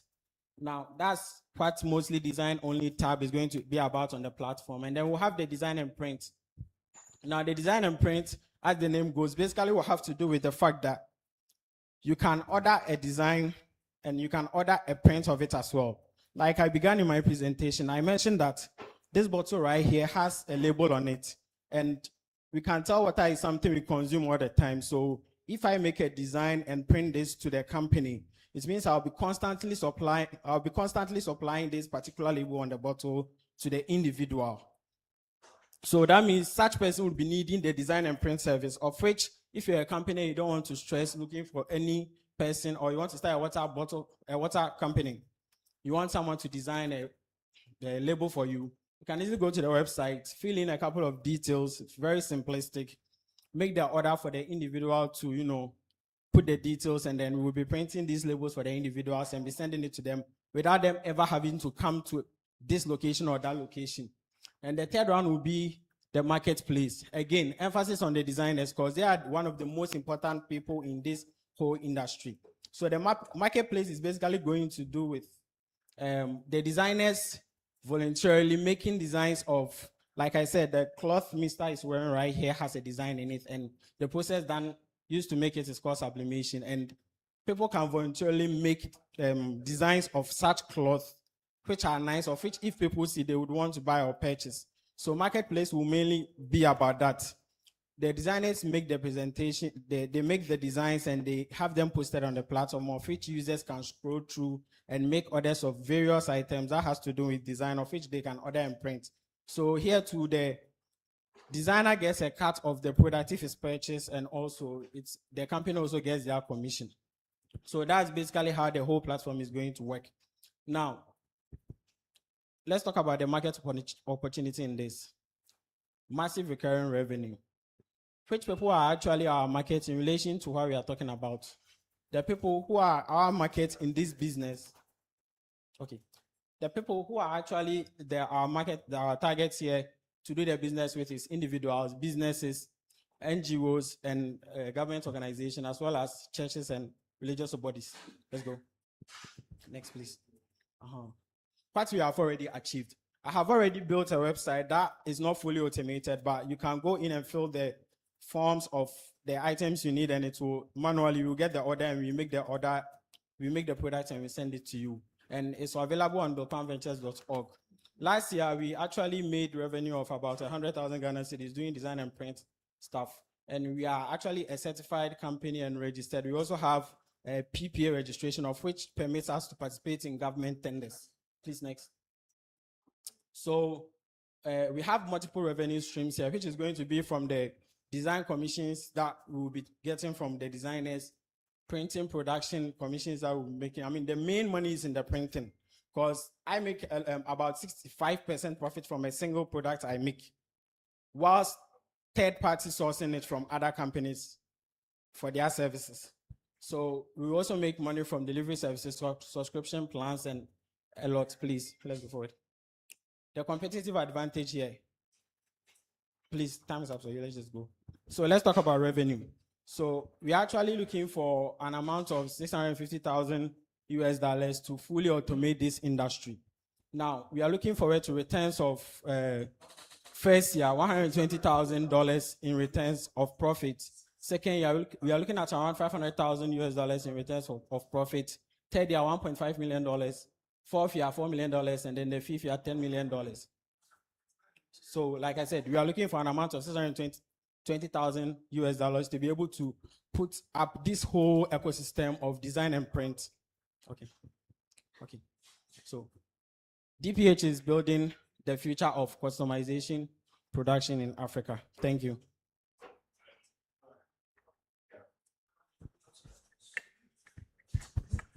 So the business is, as we understand this, it is a on-demand design and print solution. Yes, right? please. And you were saying that this could be the Uber and Fiverr. Exactly. So why cannot people go there and get the same thing that you guys are offering? So like I said, The company, the industry is highly fragmented. It is highly capital intensive. So it makes it difficult for a particular company to have all the machines at once. So personal experience from my operation in this for over 2 years. If I want to print the materials, I have to go to shop A and get it. Right. If I want the raw materials, I have to go to shop B and then get it. After that, if I want to do the finishing and the other stuff, I have to go to shop C. So what we are trying to do is put all of it in an ecosystem of which where you order, you don't have to move to multiple places to spend more money on transport and the rest. We just deliver it to your doorstep. It will cut down cost, and also we also get to get our share. And you're working full-time in the business right now? Yes, please. I've been working in it for over 2 years. Put the slide up of the ask, the 650,000, and maybe, explain to them what's important for investors to understand is what are the terms? What are the terms for which you're asking the 620,000? Okay. So These are dollars, right? Yeah. Sorry? Yeah, I want to make Yeah, sure that this is $620,000, yeah, which Yes, is a lot of please. money. Yes. It's a little one. So you've got the breakdown of the funds, Yeah. but what are the terms for any investor who'll be interested in making this strategic investment in DPH? Okay. So thank you for the question. First of all, the $620,000 is going to be spent on building the whole software where the automation is in place. It's also going to spend on putting up infrastructure of which the whole production process will be going on. Correct. It's also going to be getting the raw materials for the production from countries like China, the machinery, and the whole furniture in the whole infrastructure. That's what most of the 620,000 We get that. What are the terms for the investor? What do they get out of that? Okay, so the investors get 30% equity in the 30%? 30% equity in the company, and we will set targets of which, if it's reached, both the investors and me could do a buyback equity clause. Okay, so those options exist. 30% of, you go on the previous slide, where he's projecting $10 million. Yes, go back. In 5 years. Is that 30% of that? I'm just. Is it, the question is it 30% of existing value or projected value? Come again, please. Is it the 30% equity of existing or projected value? 30% of existing profits that the company will be made. So 30% of equity. So when it gets to the point where there is dividends, 30% of it will go to the investors. Yes, it's essentially what you're saying, the 30% ownership as it stands. Any other questions? Please raise your hand. Take a couple more questions. Assalamu Alaikum. Walaikum salam. I think with your delivery, what I'm getting from it is customers or people who want to purchase a product through your outlet would have to save cost. That is saving cost through the bureaucracies that you would have gone through. You have it in an ecosystem, so he's going to save cost. Can you be able to tell us the cost savings? Because before I can come to you to do business with, I would have to appreciate the cost savings that I'm making, and that is what is going to make your company unique. So can you be able to tell us the cost savings that will come to the customer? Because that is what will make yours unique. Okay. So please, I'll use an example of producing a t-shirt. If I want to produce a t-shirt that we use DTF and heat transfer print to do, I first have to go to the market. Transport cost is there to get the plain materials. Then I'll move to a shop where let me even use amount of money. So first of all, I'm moving.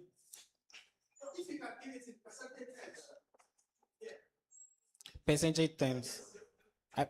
Please let me understand his question well. Sorry. Okay, all right. But kindly repeat your question. What I'm saying is, what I've been talking about. For someone to come to you, your business, he must be able to be convinced that he's going to get value for money. He's going to spend less, but the value he's getting will be greater. That is what will make your business unique and will make it grow.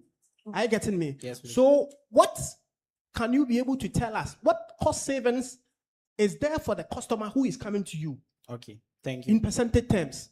In percentage terms, okay.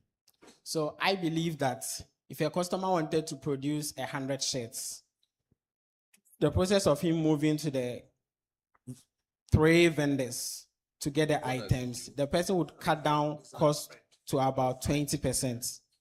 Because you moving first of all, you have to take transport, go to the shops where they actually sell the plain materials, which will cost you money. If you are buying 100 shares, after you are done, you have to take a drop-in means to move from that location, move to the printing shop. After you are done with that, you are going to have to move from there.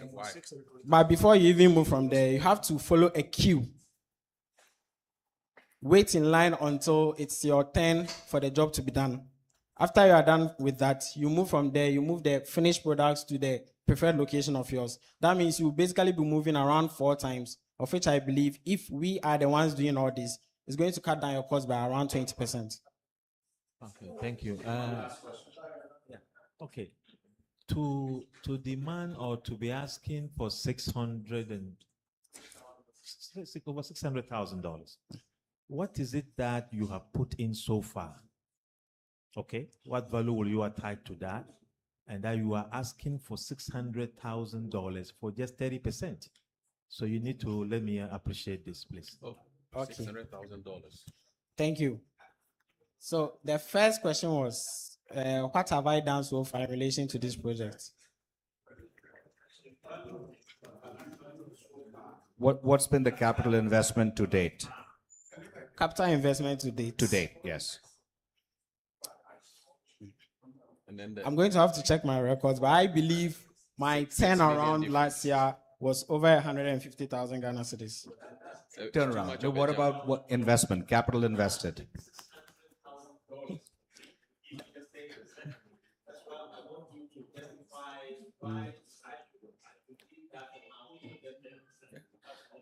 Okay. It's a great question. Maybe you get back to Al-Haj on this one. Right, Okay, but it's an important question. All right, thank you. Great, Jazakallah. Just a couple of things. Okay, I think we were done. Yeah, we're going to Jazakallah for your time. We're going to move ahead. I just want to make a couple of comments. As the presenters are coming up and making their presentations, clearly state how long you've been in business. What has been, to the question that was just asked, what is the capital that you've invested in the business? Be clear about your points of differentiation. The gentleman was asking a very good question about this stuff. And the one thing I'm missing is what's the size of this market that you're trying to address?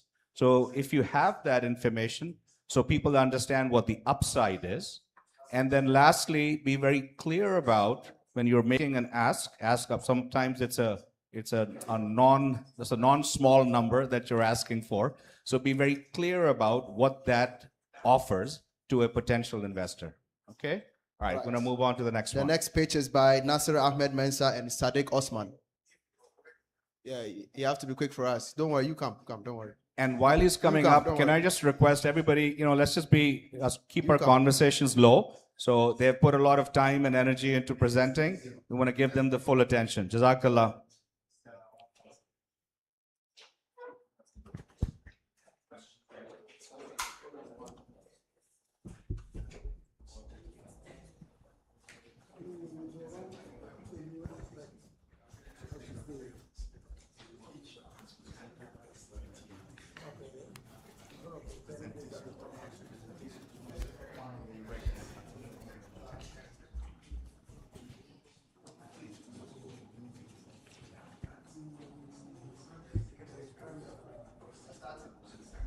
Assalamu Alaikum. My name is Nasser Ahmed, and then we are here to talk about our business called NAS Campaign Solution, of which we are here to solve, or we are solving let me say a problem that is facing most of these tourism companies, and then most of communities that are facing accommodation problems in terms of programs and then gatherings. In Ghana here, we have about 20,200 major events that are being organized annually. And then when these programs are being organized, there are some problems or difficulties that face. Some are it's very difficult to get accommodations in terms of when you go to this rural areas and then this local areas. Even some of these things I'll take as example is our Jalsa Salana, of which when it's time for Jalsa Salana, some struggle to get their own accommodation, aside the accommodation that is being provided. So we thought of it and then we realized that we can solve this problem by providing this tent, to this participant and then these visitors who attend such gatherings for a temporary stay. So with this, we were solving problems which were affecting attendance and then participants in most of festivals and then gatherings that they were attending. Aside that, you could see most event planners when they are planning for programs and then they are to get this equipment. We are not the only person, or let me say, we are not the only competitors around that are into this business. There are many of them into this business. But here lies a case in Ghana here, we don't have a bigger company that have most of the logistic at the availability. What they do is they try to partner with other competitors and then try and then get all the goods done. But here lies the case, even getting the goods done, you sometimes face the challenge of transportation and transport delivering and then change of prices and then so many other things that affect them. So because of that, it's sometimes very difficult for them to have a successful program when organizers are organizing such programs. So with that, we thought it was wise that we can have all in one. So let's say if you're organizing a program, instead of you having the burden of making the program a successful one, the logistic aspect can also be given to us. With that,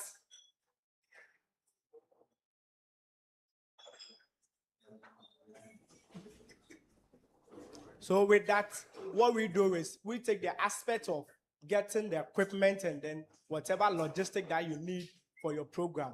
So we also provide some services as camping materials, banners, mattresses, and then chairs and then tables for rental. But here lies the case, we don't have most of the goods. As I was saying, other competitors do also don't have the goods. So because of that, we do partner with other vendors and then other competitors to get the goods for large events that need more of the equipment. So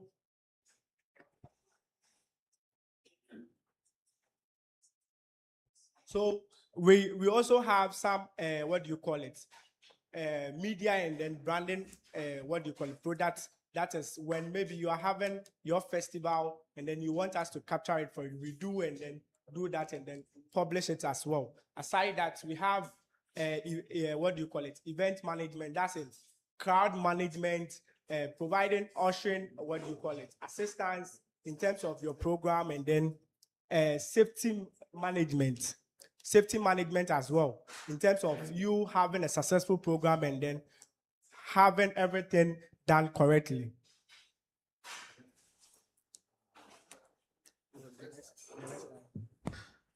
Okay, so as I was saying, in the market, we have more activities ongoing.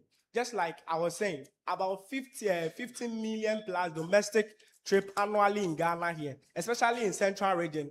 There are so many activities ongoing. I could say every year, at least one or two events that we usually visit is there are festival, that's the Akwambo Festival, there are carnival trips, and then some Easter programs that they do organize. And when these programs are being organized, you see, people find it difficult to get accommodations at the same time to get a place to sleep. So with our company, what we do is we are to help you get a comfortable place to sleep or a place to sleep, and also be on grounds and ensure your safetyness 24 hours. Because we don't just give you the tent alone, but what we do is we are there to ensure whatever challenges that you face, you address to us, and then we ensure we fix it for you. Because with others that are also into the same business, what they do is they give you the tent and then they leave. So you have to take care of everything yourself. But we don't leave, but we rather stay and then ensure everything goes smoothly. So when you are done, we dismantle everything and then send it back as well.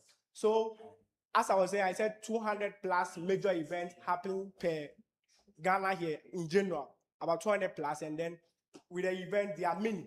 And you know, there are so many people always planning for events and other things as well. Currently, there's one event that is about to happen that's called a festival for this analysis storytelling and then other stuff, of which you could see it's very difficult for them to get a place to sleep in terms of where they are having the program, because some of the communities lack accommodations and hotels as well. So because of that, our service is to help them get a place to sleep. Okay. So example of our track record is, just as I was saying, is a Jasa Salana. Every Jasa Salana, we do provide camping materials for our Jamaat members. About 150 to 200 members benefit from this, our business. And also, during the festival last year, we were able to provide about 30 to 50 tents to most of the communities in the Confed district when they were having their festivals and then their carnivals. And aside that, there are some that were having a program at Ebri, of which we also provided them with some of these materials, of which it was very helpful, and then they always recommend our service because what we were doing, they think is right. So with our business model, we don't own the assets. Most of the assets are, let me say, about 30% of it is for us. So 70% is not for us, of which also put much burden and then stress on us. Because let's say if you are coming for this normal tent, we do get it for you. But when you require for canopy tent and then other extra service, that's when we have to go in partner with other vendors as well. So we are asking if we are able to get this amount of money that we are requesting for.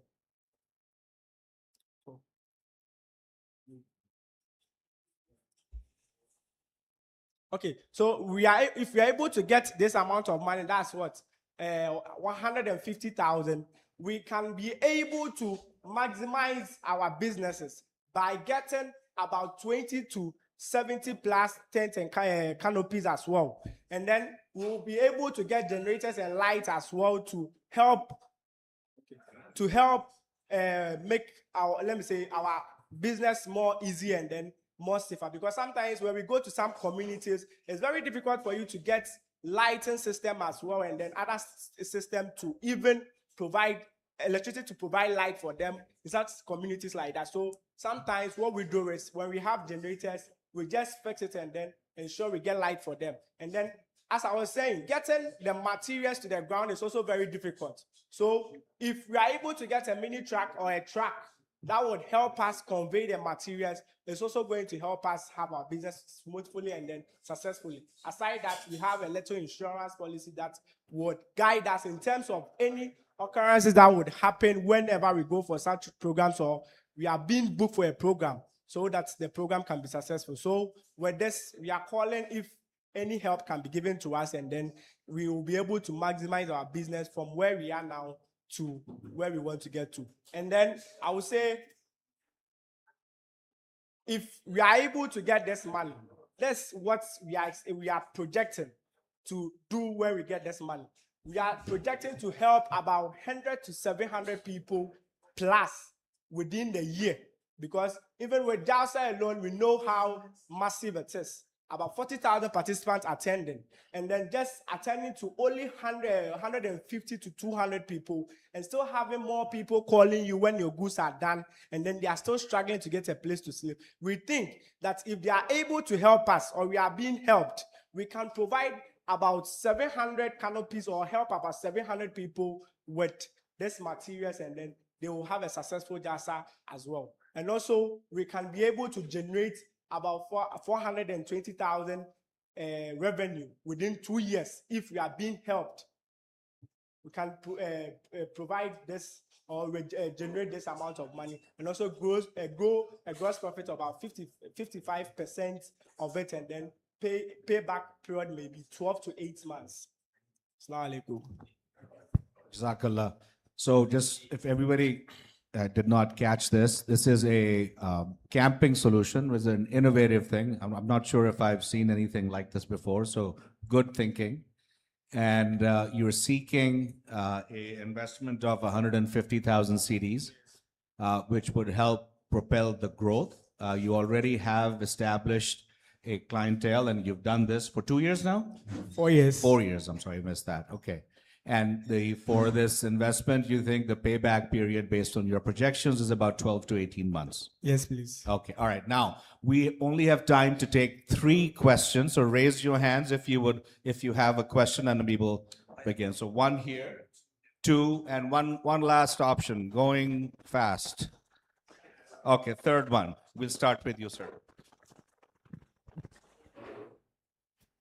Yes, Assalamu Alaikum. Yeah, in your presentation, I saw 25,000 this earmark for truck. Yeah. Are you saying that you buy a truck for 25,000 cedis? Okay, so we are trying to get a mini truck, not Which mini truck is it? this Kia truck. No. Which one? This Kia truck, the mini, the small one. The one they say Abosoka Macho. Yes. Did you do your due diligence well? Yes, please. I think, because I look at the amounts that you put there, Yeah. I realize that probably somebody told you, oh, you could get. You yourself did not make the assessment. You understand? Because we want to buy, is it a brand new or used one? Okay, we can't get brand new, so we would buy, what do you call it? Yes. You see, so starting a business with a problematic car means that you are going to have problems constantly. You see, if you are buying a car, then you have to buy a car that can sustain you for some number of years. You see, that should be the plan. Jazakallah. Okay, thank you. So my question is, are you offering equity, or you're saying is put 100 and whatever, 20,000, and once I get my return, whatever that percentage is, I'm done? Or would I have equity in your company? Okay, so I think it will depend on the terms and conditions that will go. If maybe you want it in a payback period, as I suggested, or in equity, having a percentage in the company. So it all depends on the negotiation and then agreement terms that we will have.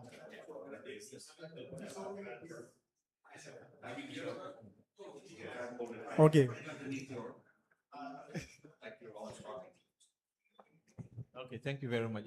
This is a similar question, but we started with grant. You are looking for grant.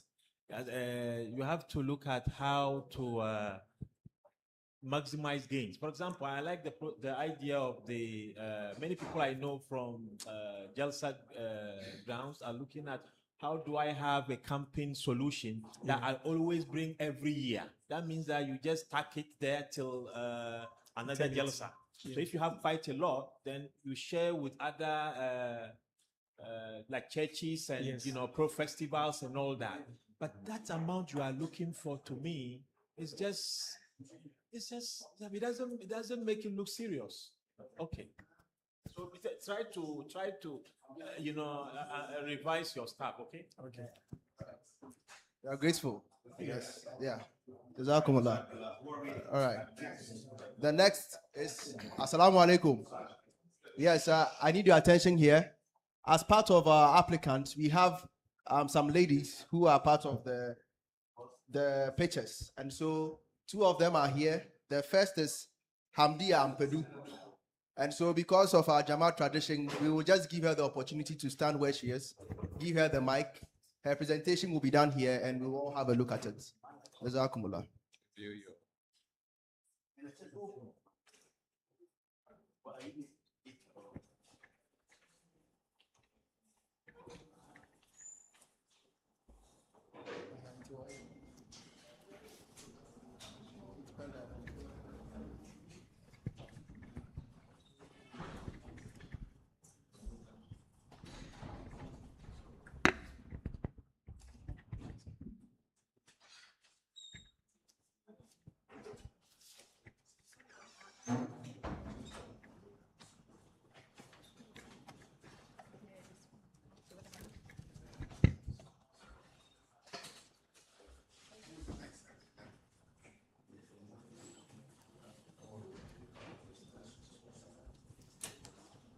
Assalamu Alaikum.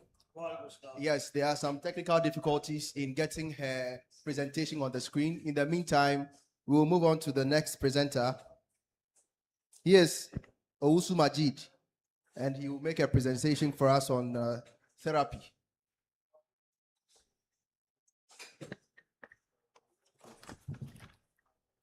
And as he's getting set up, I noticed that there were individuals who'd had one-on-one conversations. We encourage the presenters and the guests who are here to interact with them.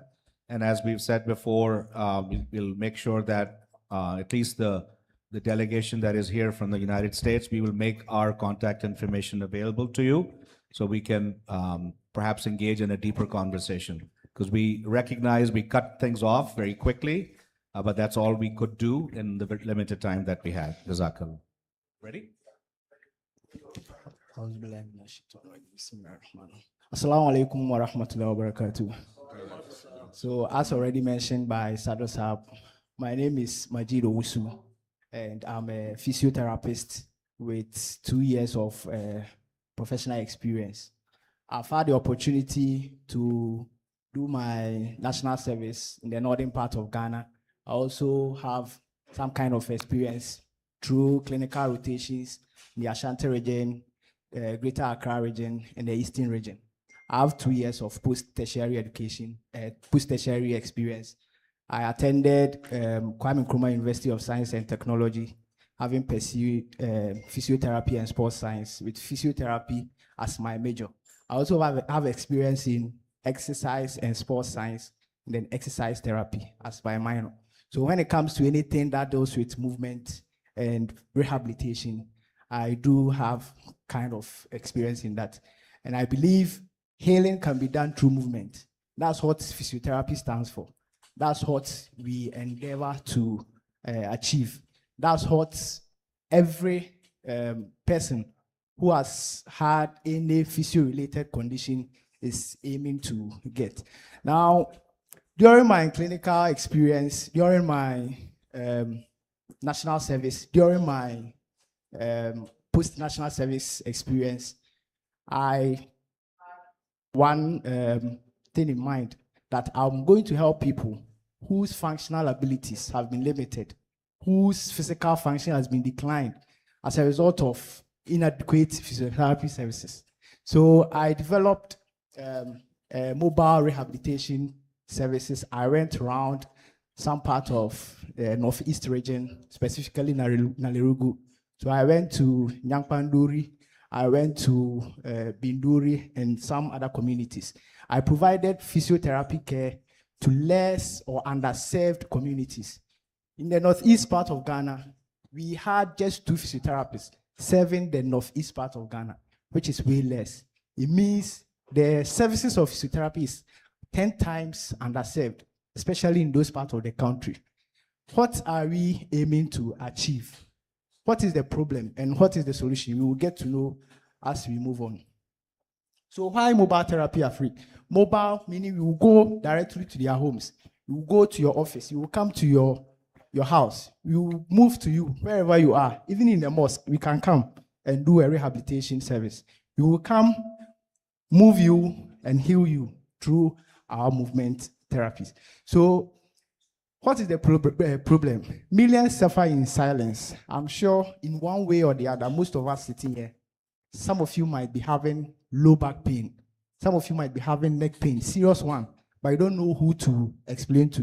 You don't know how you can be treated. You don't know the professional to take care of you. That's the service of a physiotherapist. So in Ghana, we have the ratio of a physiotherapist to patient standing at 1:50,000. So it means for every physiotherapist, we have 50,000 patients he has in his abode. Whilst the World Health Organization is requesting 1:5,000, in Ghana, we are having 1:50,000. It means Ghana is 10 times underserved when it comes to providing the services of physiotherapy. Now, what are the problems? The problems are one, access becoming a wall. People cannot reach the physiotherapist in one way or the other. I had a patient around Teshinungwa. He wanted the service of a physiotherapist. I told him I can come and treat him, but the distance. I am staying at Abokobi. From Abokobi down to Nungwa, the distance. I'm having the the passion to go and treat him. I wanted to go and treat him, but at distance. Meanwhile, we have other people also around in Sawam, Pokwase, who needs the service of a physiotherapist. They reached out to some hospitals around, but they couldn't get because they were busy treating their inpatient and outpatient people. So the system is also overwhelmed. As I said, when you go to the hospital, there are long queues, people waiting to receive the service of a physiotherapist. At the end of the day, few people will be treated. Some will be rescheduled. Some therapies will be also cancelled, which is way below the standard. We also have inaction. Inaction is costly. Whenever you decline the service of a physiotherapist, you are increasing your burden. You are increasing your functional limitation. So inaction will also cost you. You will not be able to move as you are supposed to. So we don't wait for our patient to come to us. We bring the clinic to them. We will come to your house. As I said earlier, we will come directly to you to provide the service. Rehabilitation is not about machines. It's just about the hand, and the experience, and the knowledge. Through manual therapy techniques, through massage, through all kinds of hand mobilizations, we can provide well-equipped, knowledgeable care to you. Now, physiotherapy will be coming to your doorstep, and it will be digital in booking. So you book us, we will come to you, treat you, and then your problem will be solved. We also have credential experts. We have licensed physiotherapists, just as I am here. I'm licensed by the Allied Health Professional Council. I'm affiliated to the Ghana Physiotherapy Association. So when it comes to credentials, we are there. So let's compare our people we are competing with. When you go to the traditional private clinics, they are not mobile. They will just give you herbal medications. Some even add smoke. They will touch you with smoke, woods, and other stuff that they are providing treatment. That's the wrong way. So they are not affordable too. They are not able to move around to provide their service. They don't come to corporate institutions and wellness organizations to provide their service. They are not scalable. They cannot measure their growth rate. When it comes to public hospitals, they are affordable, all right. But how long would they be able to provide their services? Few sessions, then little money. When it comes to international providers, they just address the service of corporate institutions. They don't go directly to the underserved, to the communities, to the rural areas to provide their care. They just focus on the corporate institutions. So we have 5 revenue streams. We are not just solely relying on one revenue stream. We are relying on 5 revenue streams. The first one is individual home sessions. In Ghana, we charge 350 cedis per session for physiotherapy services. Some people do as much as 3 sessions per week. That is per week. So it means for 1 week, we are getting 1,050 Ghana cedis for just a week. Imagine doing that for 1 month. And we have cases where the symptoms reoccur. It means when you are able to gain some form of functional abilities, the symptoms might return. So it means it's not going to be a one-time or a 1 month something. It's going to be for some period of time. We also have corporate wellness programs, which account for 20% of our revenue stream. Hospital referral contracts. So we have memorandum of understanding with teaching hospitals and other hospitals to provide such care. We have NGO and insurance partnerships, such as the NHIS. Now, NHIS is broadening its scope of providing insurance. So they have some session dedicated for physiotherapy. So it means the person can get some kind of NHIS-backed account. So in 2 years' time, we are aiming to have 42% of earn before interest,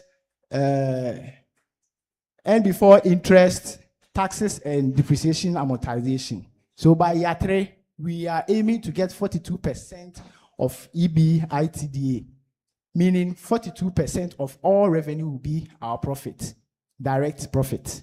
So in the first year, we are aiming to generate 90,000 Ghana cedis for the first year with operating cost of 108,000 Ghana cedis because it's just a startup, so we will need something to build on. And then year 2, 265,000 with operating cost of 198,000 with 25% of EBITDA margin.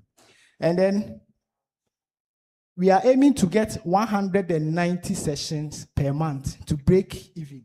Means for us to get our earning and revenue and expenses to be even, we need 190 sessions per month to get to that. Now we are asking for 280,000 Ghana cedis for startup. This 280,000 Ghana cedis is going to span vehicle and van and mobile clinic, which will cost 150,000 Ghana cedis. 6 months salaries of 3 to 5 physiotherapists we will hire, and then clinical equipment, which will account for 27,000 Ghana cedis. We also have marketing and brand launch, which will account for 22,000 Ghana cedis. Office administration and registration, contingency reserve for any misfortunes. Now, what the investor will receive? Equity stake, which is negotiable. We will have a share in the company, which is negotiable. So we will sit and talk about shares. You also have 3 times return on invest by year 4. So we are aiming that at the end of the 4th year, you have 3 times of your investment in the company. And then board of director seats. So definitely the shareholder is going to have the role of board of director in the company. Jazakallah. Jazakallah for your presentation. So we'll again take 3 questions. 1 here, 2, and you should give them the opportunity to. But we'll take 2 here and maybe that's fine another 3rd one here. Okay. Bring that.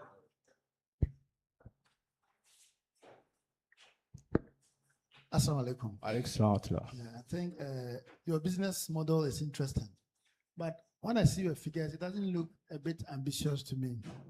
Because we are looking at a car for 150,000. What type of car are you buying? Is it Ghana used car or what type of car? So the last time I checked, we initially wanted to purchase a Toyota Voxy. So from the assessment we made and the things we asked from our sources, they gave us 150,000 Ghana cedis as a price for a Toyota Voxy.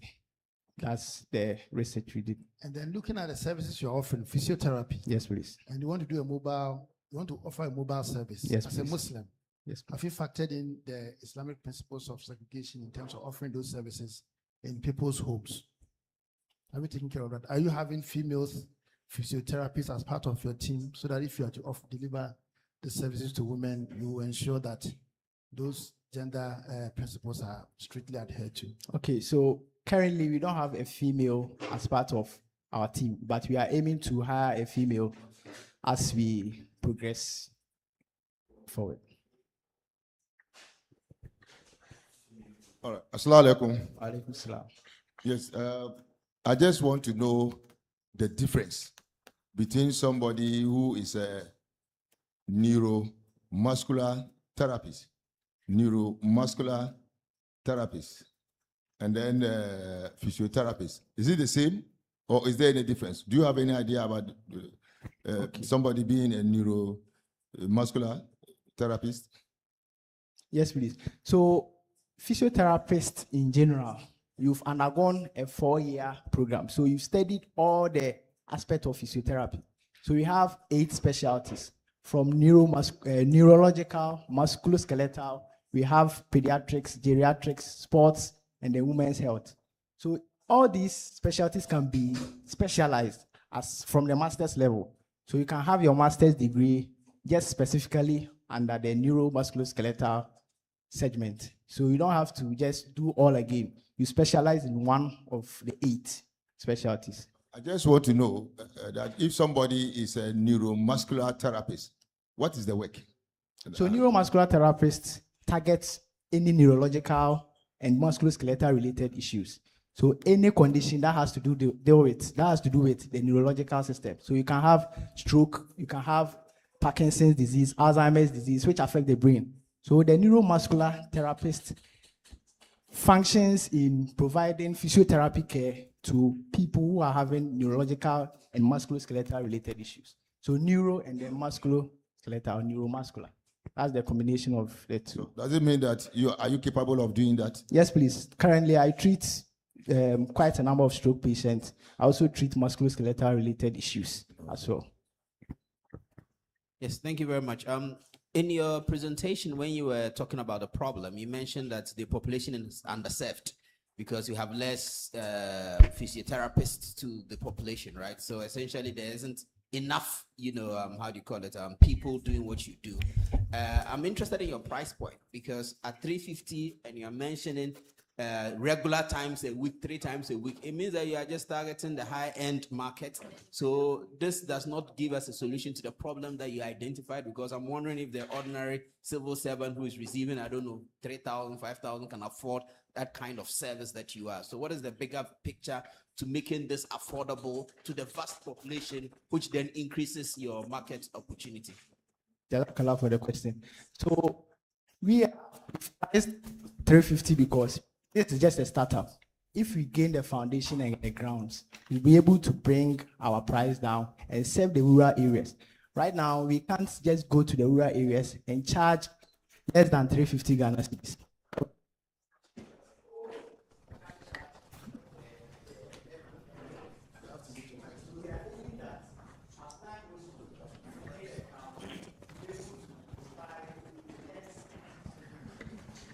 Be able to provide affordable physiotherapy services as we gain the grounds. For now, we have literally nothing to actually provide services in the rural areas. So when you gain the grounds, get a vehicle, get the startup equipment, we can move to those rural areas and provide affordable services to them.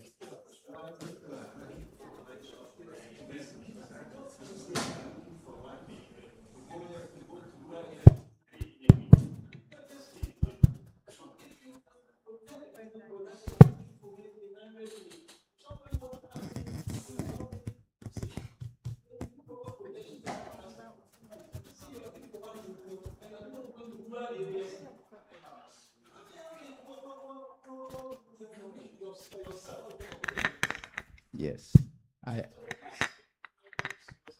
Okay. Jazakallah. We are grateful to Abdul Majid Owusu for the presentation. That's okay. That's okay.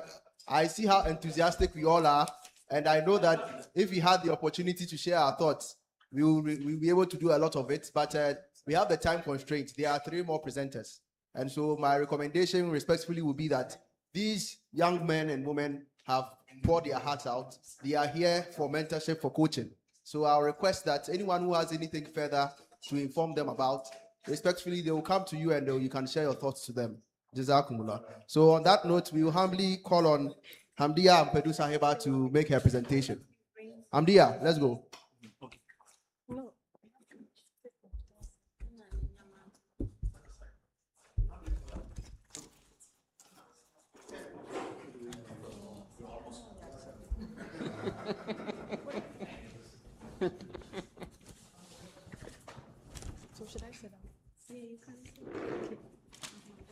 Assalamu Alaikum wa rahmatullah.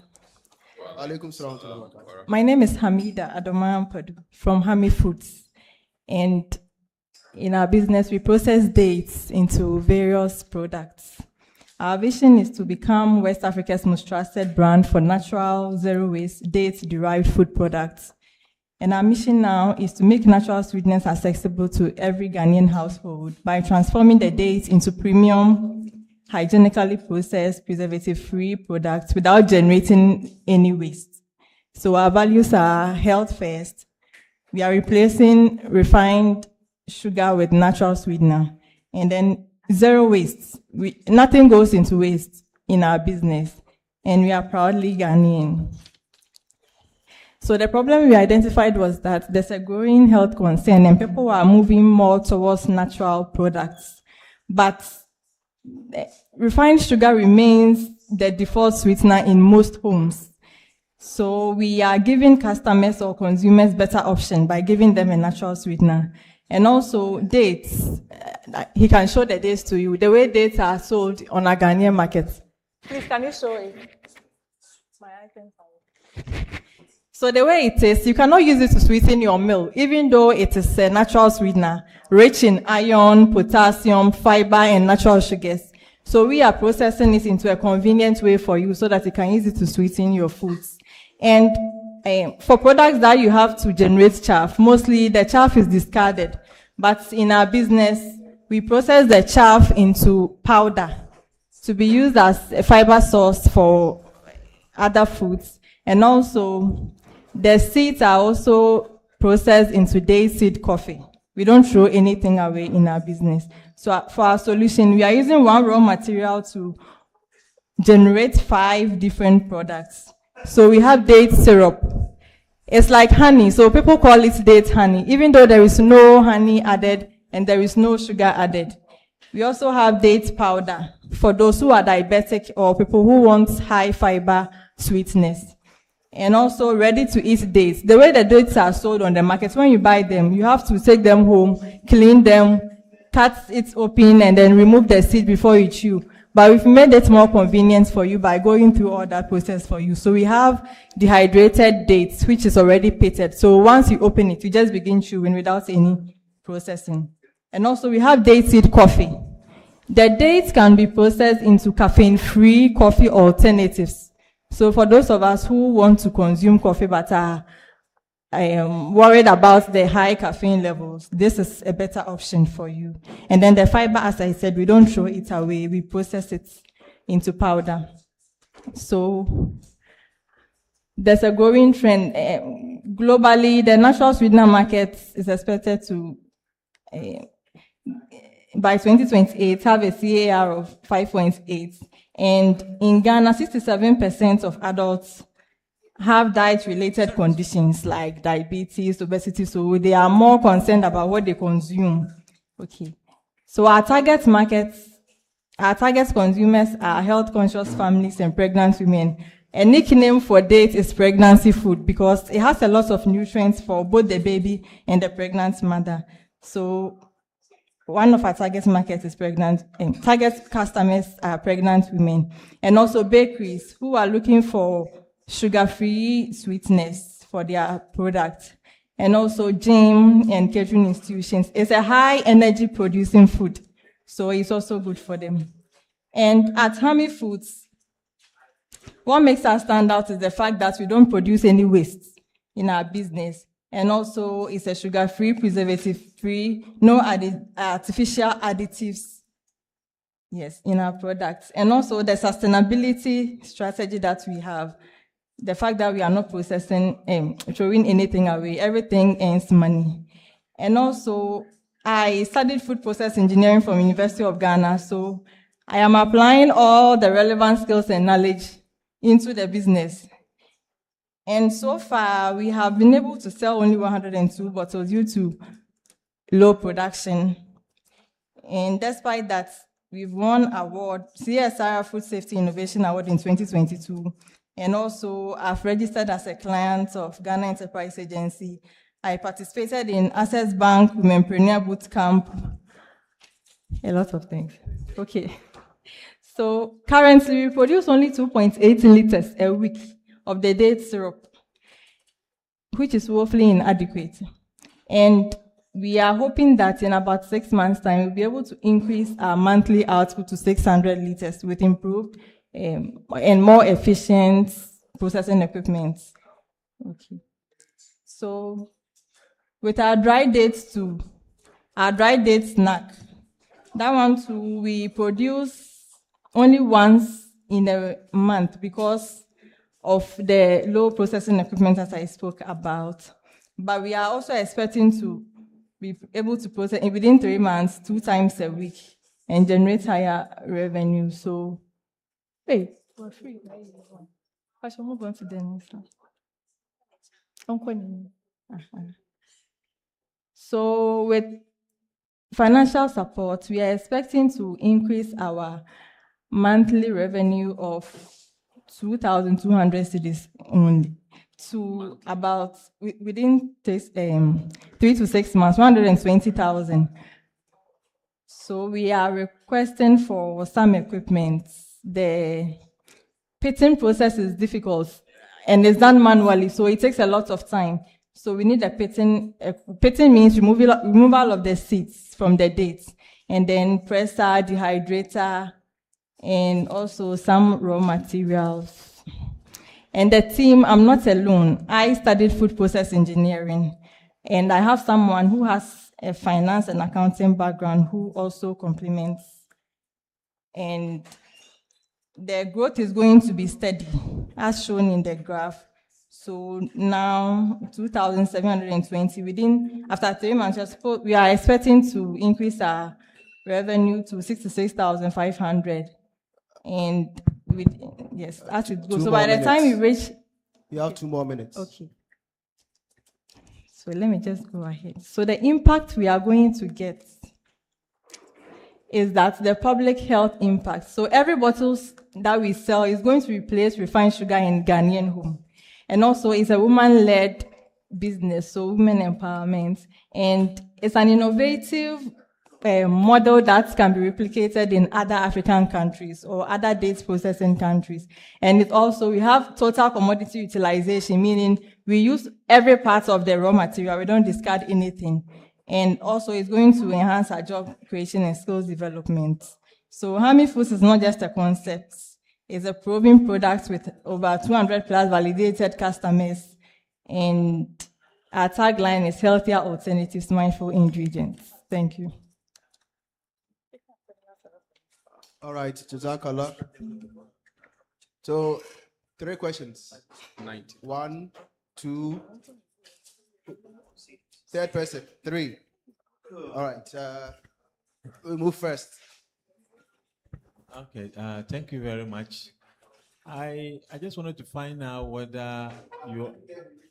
No. Okay, I wanted to find out whether you are aware of various type of dates, or whether you are only depending on the very dry dates, and that comes to this part of our country. Yes. So because syrups are very common, if you have been to the Arab world where quite a lot of dates are produced, you find different type of dates, and I'm sure that you will get better. Oh, no, only. Yeah, you will be able to do better with some type of dates rather than what the type of dates that comes to Ghana. That's why I was just trying to get whether you are aware of that and whether you've made effort to find those type of dates that will give you higher productivity. Assalamu Alaikum. Okay. Okay. Yeah, so I'm aware there are different types of dates, the dried ones, the wet ones, but there's a soaking process that softens the dry ones to be able to extract the dates. So any type of dates can be used for my date syrup. And also, it's not just raw date syrup. There's a bit of cinnamon and then star to add to the nutrition and also the flavor profile of our syrup. So that makes our syrup different. Assalamu Alaikum. Just a quick question around the quality of the raw material. When you're procuring some of these raw material, what are you doing to protect the raw material from the disease as well? Because dates do have a fair bit of disease that. Please take your time. I can't. I can't hear what you're saying.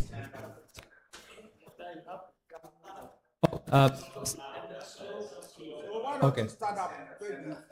Assalamu Alaikum. Just a quick question around the quality of the raw material that you're going to use, and then what measures are you taking as far as the disease part of that goes on to dates as well? Are you taking any measures around that? Okay. You are asking about the. The quality of dates, yes. We take it through a sorting process. So we don't just process everything into date. We sort the bad ones out, because even if you don't sort, it's going to affect the quality of the final product and going to be a cost to us. So we sort and then take out the bad ones. I don't know if...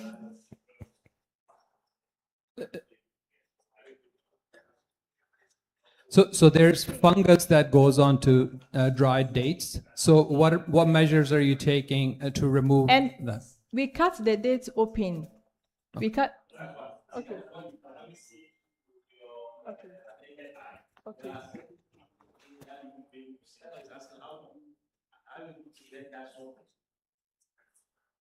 I don't understand. Okay. Thank you. Assalamu Alaikum. First of all, wish you all the best with your endeavor. Secondly, I think the question may have been asked already about the source of the dates and where do you import them from? And is it and have you widened your scope of where you can import these dates as well? I think has asked my question. She didn't hear the question. He will translate. Okay, so basically you're saying what's the source of your dates? And are you considering importing for a large scale, right? Yeah, if you are considering importing the dates, and currently what you are using, what's the source of the date? Okay. So currently I buy from the open market currently, but the plan is to be able to import myself because the dates are imported to Ghana. We don't produce dates in Ghana. Yes. All right, Hamdia, you'll find that those questions that are coming are people who have some information. Okay. And so before we leave here, try to get in touch with them. Okay. So you can seek more details about okay. that. Yeah, Right. that Jazakallah. So we'll move on to, yeah, you can give it to your sister near you. Yeah, for her to make a presentation. And we apologize for our bad American and British accents. And to our colleagues, try to speak a little slower and stand up. When you stand up, our voice goes up because our diaphragm goes down. And then you project a little bit easier. Yes? All right. Assalamu Alaikum. Please, I didn't mention the amount. Okay, you go ahead. Go ahead. Yes, so I want an amount of 90,000 Ghana cedis for some small equipment to assist in the processing and also purchase raw materials in bulk. 90,000. Naibamiru too says, see the acting of you, he'll give you amount. All right, so we'll humbly call on Maria Mahmoud Sahiba to make her presentation. Assalamu alaikum wa rahmatullahi wa barakatuh. Imagine the frustration, disappointment on the face of a small-scale farmer who has put so much hard work, sweat, effort into his crops, and at the end of the day ends up losing all. This is not just loss of food, but it's the loss of hope and opportunity. I'm in the person of Mahmoud Mariam Ujra, and on behalf of my co-founders, I would like to introduce to you Yummy Flour Ghana. We are not just a flour company. We are 4 young Ghanaian innovators on a mission to transform staple food yam into a healthy gluten-free product. We don't only focus on fufu preps, but then we have other options for our flour like baking and other recipes or enhances people's recipes. Ghana is one of the leading producers of yam. According to the Ministry for Food and Agriculture, farmers loses up to 40% of their harvest. Let me break it down very well for you to understand how devastating it is. In every 10 yams harvested, 4 of them is left to go to waste, which is about 1.5 to 3 metric tons of yam lost yearly. That is why Yummy Flour Ghana comes in. We are not just here to buy these yams from small farmers. We are here to provide a reliable market for them with the interest of solving post-harvest losses among these small-scale farmers, and also for our consumers, we provide a healthy gluten-free product. One exciting thing about our product is it's 100% natural, no additives, no preservatives.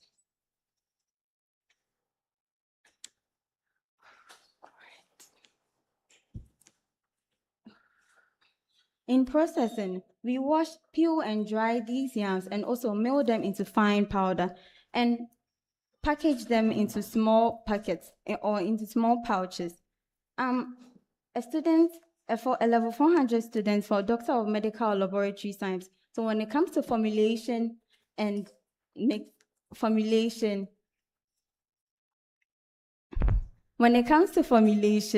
you don't have a problem to worry about. What makes other flours different from our flour?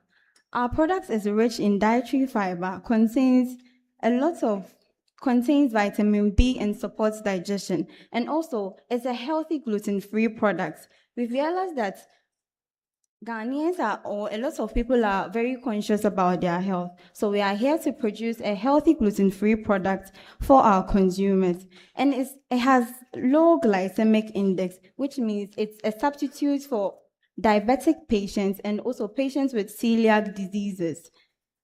As I said earlier, the most exciting thing about our product is it's 100% natural, no additives, no preservatives. Our business runs on a B2B and B2C model. That is, 500 grams of our product costs 130 Ghana cedis, which goes for $11.85. And the selling price of our product is 160 Ghana cedis, which goes for $14.85, generating a profit margin of 23.07%. We intend to supply our product directly to our customers and also restaurants and caterers.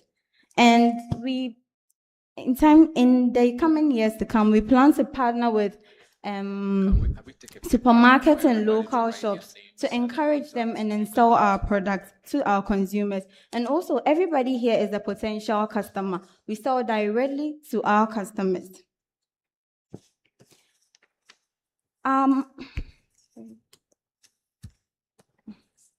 The market is ripe for taking, and the global demand for natural, organic, and gluten-free products is growing exponentially. The total available market we target here in Africa is $68 million. And also Ghana's domestic reachable market here we are targeting is $4.4 million. The serviceable obtainable market, that is around West Africa and diaspora segments, we target $68 million. Our market research shows that while there are other flour options, no one is doing what we do. That is, competing flour don't offer the same nutritional value, and they are not built on the foundation to solve post-harvest losses among small-scale farmers. Our unique combination of health, benefits, and also social impact has a clear, distinct advantage. Phase 1 of selling our products. We intend to partner with retail and supermarkets, that is the national market chains, in areas like Accra, Kumasi, to encourage them to put Yummy Flour Ghana on their shelves. And also, as I said earlier, everybody here is a potential customer. So we sell directly to our customers to build, and also we target events, communities, farmers markets, festivals, and ceremonies to encourage people to purchase our products, to help build their loyalty with our customers. We also plan to leverage on social media platforms like TikTok, WhatsApp, Facebook, and also partner with cooking influencers to help create recipes and build the Yam Flour brand. Beyond impact, we make imaginable profits. That is, we are here to create jobs, especially for women and youth in the rural communities, which is in line with SDG Goal 8, decent work and economic growth. And also for the small-scale farmer, we are here to help them generate income and support their families, which is in line with SDG Goal 1, no poverty.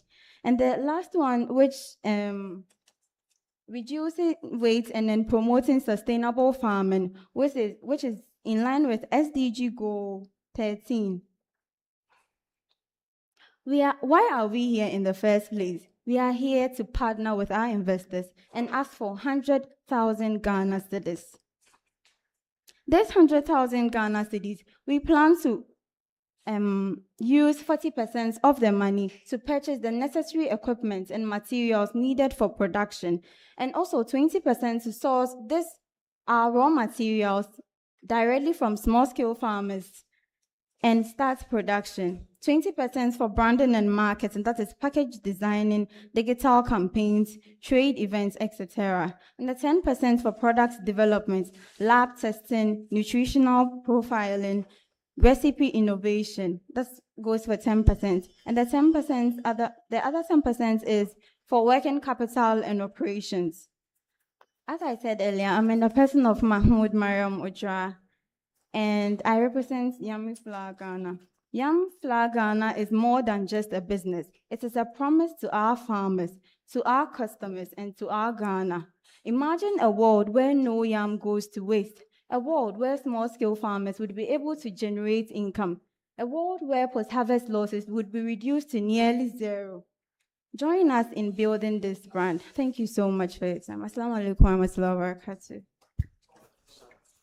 Jazakallah for this presentation on yams and an alternate way to look at the production and distribution.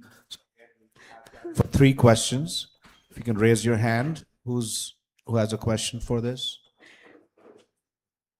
We have given no opportunities here, so we should give our head table some opportunity to. There's one question here, and then one here. Yeah, they are. We have the money to spare. Right, please go ahead.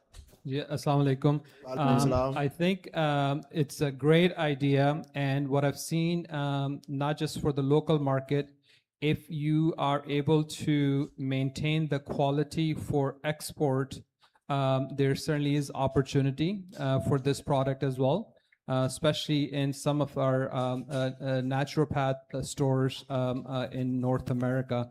So if you can work on some of that, I think that would be a great opportunity for you in the long run as well. Jazakallah. Great. Any other question? All right, please give to him. All right. Assalamu alaikum. Walaikum So salam. my concern is she mentioned that the yams don't last long, which is very true. Is the experience that I have also gathered recently when I went to the north, where predominantly yam is being cultivated. So as she's saying that her source, those people who are producing, has she gotten them and also got to know what they put inside during the cultivation? Because yam could last as long as even up to 4 months. But of late, like she's mentioning, majority of them are going waste.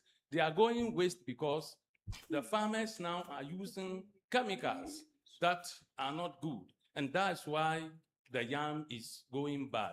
So if you want to go into that, I would humbly request that you make those research and make sure that the places that you are buying, the farmers, that they are doing the farming using the natural soil. If not, if they are adding those things that others do, and you will just be buying from them, but you always face the same problem. That's great. Okay, I think in presenting, it skipped me a bit to mention about how these small-scale farmers, some of them do not have the necessary equipment to be able to store their yams. So they in turn have, most of them bury their yams in the soil to be, with the aim of preserving it. But then at the end of the day, they don't have access for buyers to purchase their yams. Therefore, they are left to rot. Thank you for mentioning that you said yam can last up to 4 months. Sorry. So we intend to also get the necessary equipment to be our place or warehouse to store our yams so that we will check the conditions which would help make the yam last longer in production. Thank you. You're welcome. All right. Mariam, I will recommend that those who have made that, try to reach out to them. The last comment that was made, I don't think you got it. So you do well to see him, so he explains it to you. Okay. Okay. That's all right. Jazakallah. So our final presenter.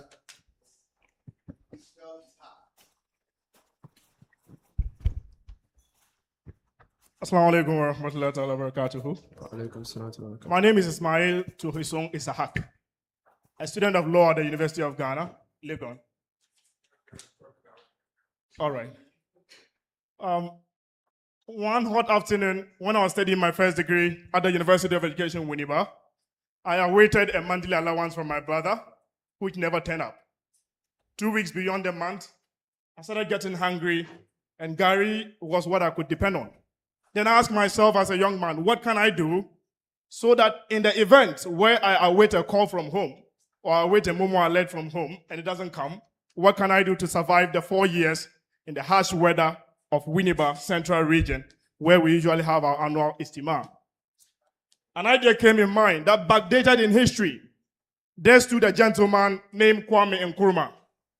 On 6th March 1957, at the declaration of Ghana's independence, there was a very beautiful fabric he wore, together with all the gentlemen who stood side by side with him in fighting the independence of Ghana, which is called smock.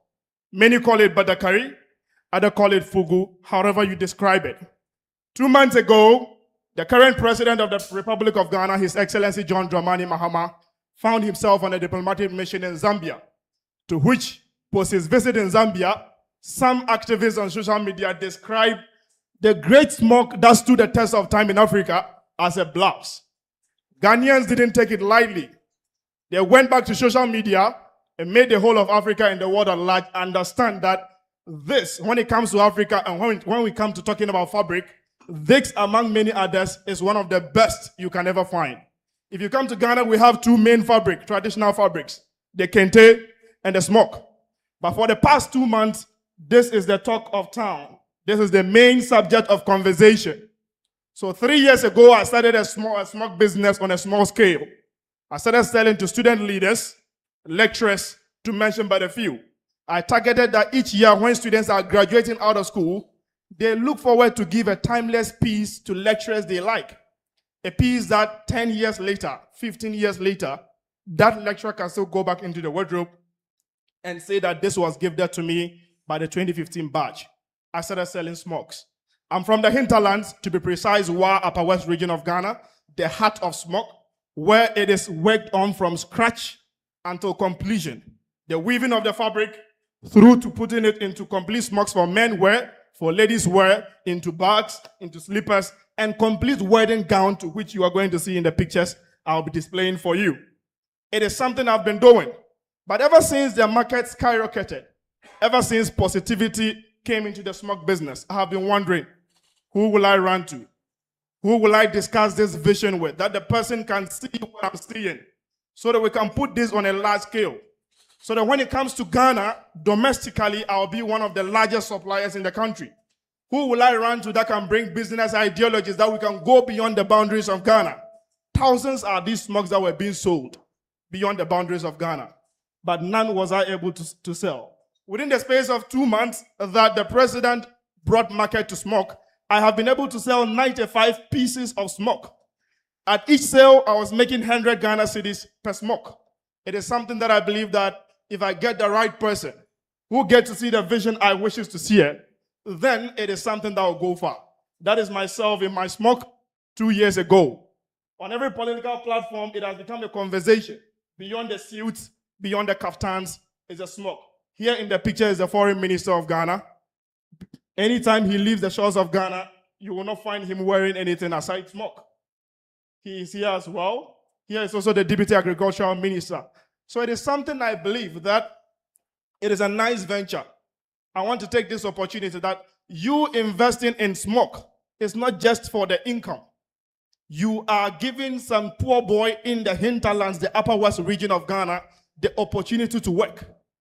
The opportunity to put something inside his pocket and also feed somebody in his family. You are giving the poor artisan the opportunity to be employed and also to help others around. That is why I decided to bring this to you. I wasn't privileged to hear this program on time. I just got to Juma today. After the Juma, wanted to speak to Sadra and I was told that they were in a business meeting. I moved out to this place and I realized that there is a business conversation. I had to put this out. So the numbers, I have not been able to put the numbers exactly how it's going to be.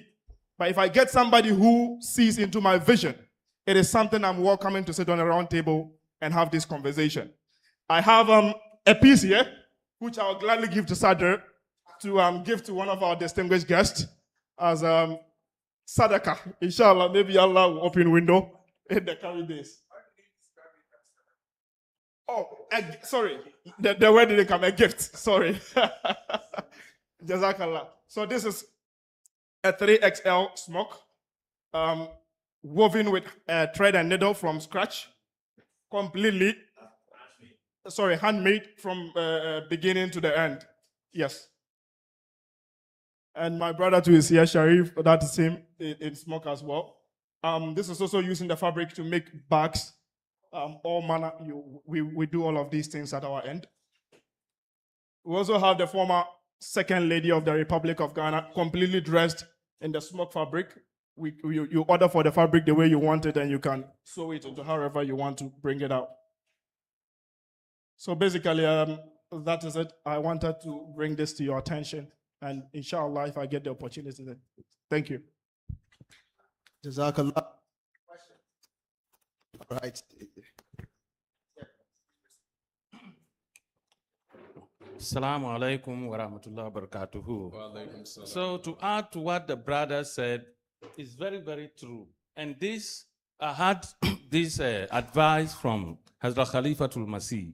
In fact, in Ayadullah bin Nasr al-Aziz, in 2003, when Allah elevated, him to the office, I came from the United States. When I went into his office, looking like an American. So he looked at the name and he looked at me and said, "Is it not Saeed?" And I said, "He said, but why are you looking this way? Is it because now you are in the United States?" And he said, "I wish you were representing the North." MashaAllah. He said, "Oh, you are no more no." So since then, each meeting that I have, I'm always in that group. Even Muna Naimsa can testify to that. So I think it's a good thing that is mentioned. So those of us who are, Ghanaians in particular, and even, those also who are here, like my friend Harris, you should go back with one, inshallah. So Jazakallah. Jazakallah. Just one. Jazakallah. What is the, it's made of cotton or synthetic? What is that? Fabric is made of cotton? Material is of. Yeah. Oh, it's made of cotton. Yes, cotton. Is it requiring any investment or? Are you asking for anything? Yes, I'm asking for an investor to partner with me in this venture. 300,000 Ghana cedis, please. Yes, that's for production, publicity, advertisement via social media and traditional there's an advertisement as well, and for shop rental in a standard in an appropriate location within the capital of Ghana. Assalamu alaikum wa rahmatullah. You've not been able to come out with the business aspect of it enough. You need 300,000. And then after that, what happens? The person providing the 300,000, is he giving it to you as a birthday present?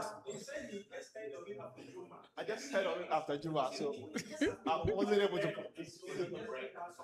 No, but the basics, he should be able to come, and that's one of the basics anyway. Well, nobody will give you 300,000 cedis as a birthday present. Yes, that's why I said I just got to know. I welcome a round table conversation. Thank you. Assalamu Alaikum. Assalamu Alaikum. Assalamu Alaikum. You see, what makes you sell is clear differentiation. And when I look at the sample you brought, I don't see what is differentiating you from any other smoke. So is it a product that you are differentiating, or the marketing strategy, brands that you are differentiating? What is it? What will make me come to you instead of just going anywhere? Because I don't see any difference. Jazakallah. Yes. If you take a closer look at what I have here, smokes are in 3 different forms. We have one that is made by the people of Daboya. Usually it is very colorful and very attractive. But fortunately, unfortunately, once it takes the first wash in a washing machine, you see the color fade off completely. We have another form that is industrial machine that is used to work on it. That too as well, when it takes the first wash, you see the threads start getting out of it. But with this fabric, I'm talking about 100% cotton, hand done, handmade from beginning to end. You can blend it in your washing machine thousands of times and nothing will happen to this texture. Okay, so let me tell you what I mean. You see, I want to see more creativity. You're a law student. Okay, so you need to put some touch into it. I want to see more creativity. I want to see you liaising with, or you bringing out your own designs, because it's this exact same thing. So I wanted you to present to me or to us a smoke that when I see, it strikes me. This is not striking me. I'm not dousing your flame. I believe the reason why we are here is to listen to some of these things. And there is something I do in my company. I give an award for bad news. The staff that brings bad news to us, the person is giving something. The reason is that if you don't listen to bad news, it doesn't hit you to create. Okay, so I think that I want to see something different but for the quality. Okay, so let me ask you a question. If somebody else also gets the same quality that doesn't fade, what's the difference? Your advice is well noted. Okay, In the coming all right. days, I will do it.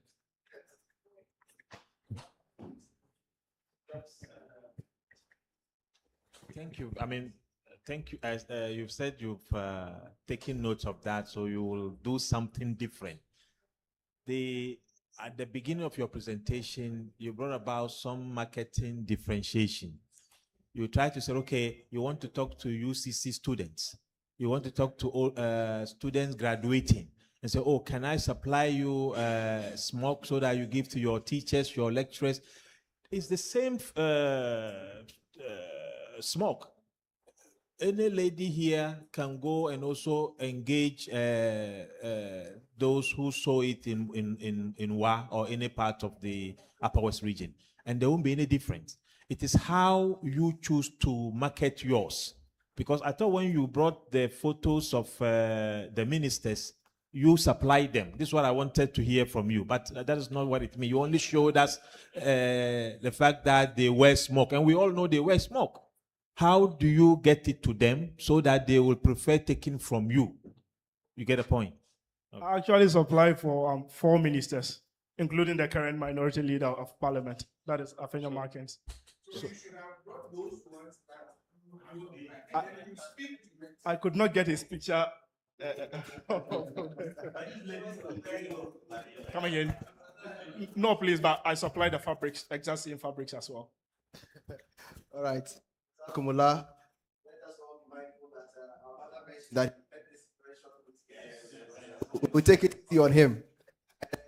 That we have as much as possible, we can reach out to him to share with him. Yes, and so I think that brings us to the end of the founder's pitch. Yes, I know, first of all, my own behalf, I want to express appreciation to all of you for the patience you have exercised here. In fact, we had a break, we went for namaz, we came back, and most of us are still here. May Allah bless you and replenish the time you spent here.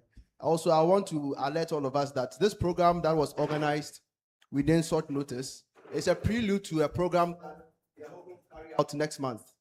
It's an entrepreneurship and career forum.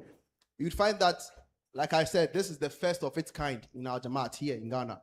We are looking for an opportunity for a wider gathering where we have more young people according to specific careers and entrepreneurs for us to be able to get information from the leading people in the various professions. And so we are hoping to create something like that. We won't have it here. We are having conversations about external venues, but we'll humbly request that when we bring the invitation to you, like you were able to honor this invitation within a short notice, you do all to honor that one too as well. We are hoping that, inshallah, with such platforms, young people will be able to build their confidence and possibly learn from the already established businessmen, as well as get some form of mentorship or coaching from them. And so there's one from respected Al-Hajj. Jazakallah. I think we are here, like you said, to show the way to our young ones. Judging from all the presentations made, one could comfortably say that the young ones, they did well. But the fact of the matter is that it lacks some credibility, some experience. And that is what is lacking. Okay? But I just want to give them a tip something that they could look at, as they go back. They have to address it, use that to address whatever they want to do. Yes. In business, there are 4 key things that you need to understand before you can make any projection, or you can easily say that you can do well. Okay. Other than that, if you look at the way they have presented, it looks raw. Okay. And by that, somebody could say, "Oh, I'm going to make profits." Others will even say 42% profit and so on and so forth. You understand? But I listened to all of them and I realized that there is something we call, SWOT analysis in business. Okay.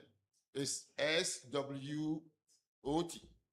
You need to bring that into whatever analysis that you are making. The S represents your strength. What are you capable of?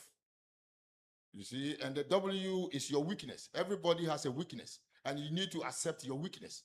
And if you are able to identify your weakness, you try to work on your weakness, to come up, and that will increase your strength.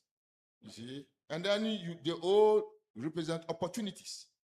You see, you have to look at the opportunities surrounding you. What is making you to go into such business?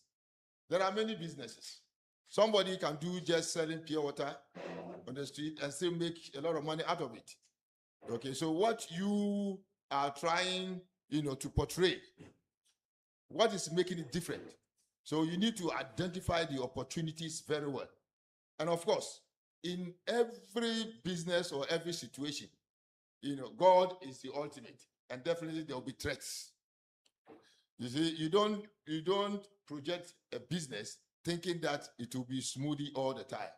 So what about when the threats set in? Okay, what will make you stand the test of time? So this is what I just want to share with our little, guys. Assalamu Alaikum. To our respected Al-Hajj for that beautiful recommendation. So I reckon that time is fast spent. And so at this juncture, we will humbly call on our respected Secretary, Senator Tijarat, Nana Boachi Yadom Kanto, to give us any remarks from the event so far. Jazakumullah. Assalamu Alaikum wa rahmatullahi wa barakatuh. I believe President Saib started the remarks, and the things he said are very important, but certain things stood out for me when the presentations were being done. I noticed that most of the businesses were knowledge-based. So for instance, we had somebody who has studied chemistry, and he's been able to come up with juice, and he's given the scientific basis and benefits of it. That is a unique selling proposition. And for that person, it's the greatest strength of your juice. And to be frank with you, and to go blunt, but for that, I would have put the juice aside. The reason is that I didn't see the difference between that and any other party that I go to that they just said serve Sobolo juice, because the packaging, the bottle is all the same. I didn't see any difference.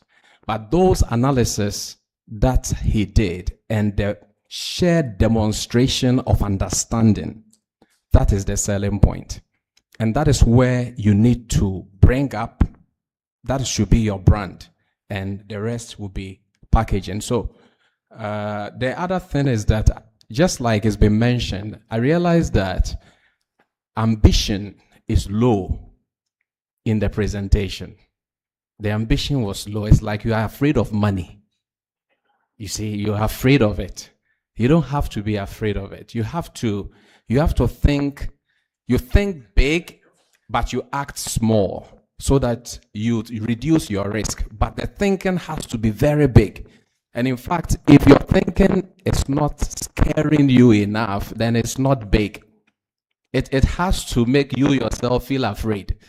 I remember there was, I believe you will laugh.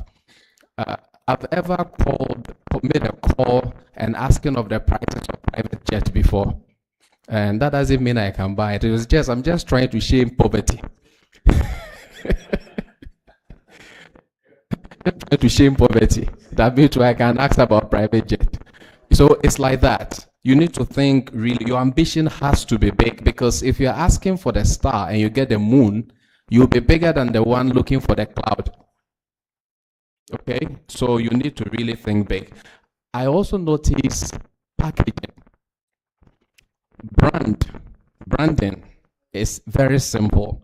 There is no complications. You can even have a PhD in branding, but what branding is all about is consistently creating an impression about a thing. It may not be a product, it may be a service. Consistently creating an impression about a thing which becomes believable. And you do that with sounds, with colors, and then with taste or feel. So whatever it is, all the things I've said, you can apply it. The key is consistency. If your color is red, what is the color code? What kind of red? If it's orange, what kind of orange? Is it a fire orange or a light orange? You have to be consistent with your brand. Consistency is what sells. And brand, people buy brands. We all know that Chinese are making better cars right now. But as you ask, I mean, recently there was a program in Ghana about two days ago, and a lot of beautiful cars were there. And I was looking at people who brought Bugattis, and I was comparing the Bugatti to the Chinese vehicle that can levitate. You know, when it sees a bump, it can fly a little bit and jump over it. And I was comparing a 3 million or 4 million Bugatti Chiron to a car which is costing, say, is it $500,000 or $600,000? And I think I would choose the Chinese car any day, because I didn't see it, but people are still buying the brand. You know, people are still buying the brand. So brand is a thing that one has to work on, and that brand goes with packaging. And I didn't see too much of an intentional packaging. Maybe it's the fact that they are looking for money, but at least, even if you don't have the money, I wanted to see the graphics of your packaging that show that this is where you want to be, but for the money. But I didn't see that. It means that packaging has not been critically looked at. Another thing that stood out was innovation. I mean, I saw innovative products. Like I mentioned, the juice, and I also didn't see innovation at certain points. For instance, the smoke. If the smoke had come with a suit made of smoke, for instance, you know, I've seen kente jacket. So a suit made of smoke, or let's say something for temperate regions made of smoke, and there is an explanation to why then I'm seeing something different. Then I'm seeing something that we can work with, something that is sellable. So creativity and innovation is also very important. The mobile therapy was good, but what my brother Hamza mentioned is very important. Cost-benefit analysis, I don't think was very well done, because even if when you segment the market and you are targeting a particular niche, and you are mentioning, if I look at the pricing strategy too, I realize that there's a lot of mentoring that is needed over there. So the comment made by Alhaj Tanko was very needed. Then issue of pricing. You see, pricing is key when you are doing business, and pricing is not random. Pricing is calculated, and pricing is a strategy. I saw a couple of prices that I didn't think could work very well on the market. No matter the market niche that you are looking for or you are looking at. So I'm thinking that there have to be an intentional understanding of how price is generated. And that is a knowledge that, I mean, YouTube is the largest university in the world. There are things that you can learn from that place. So pricing should also be looked at.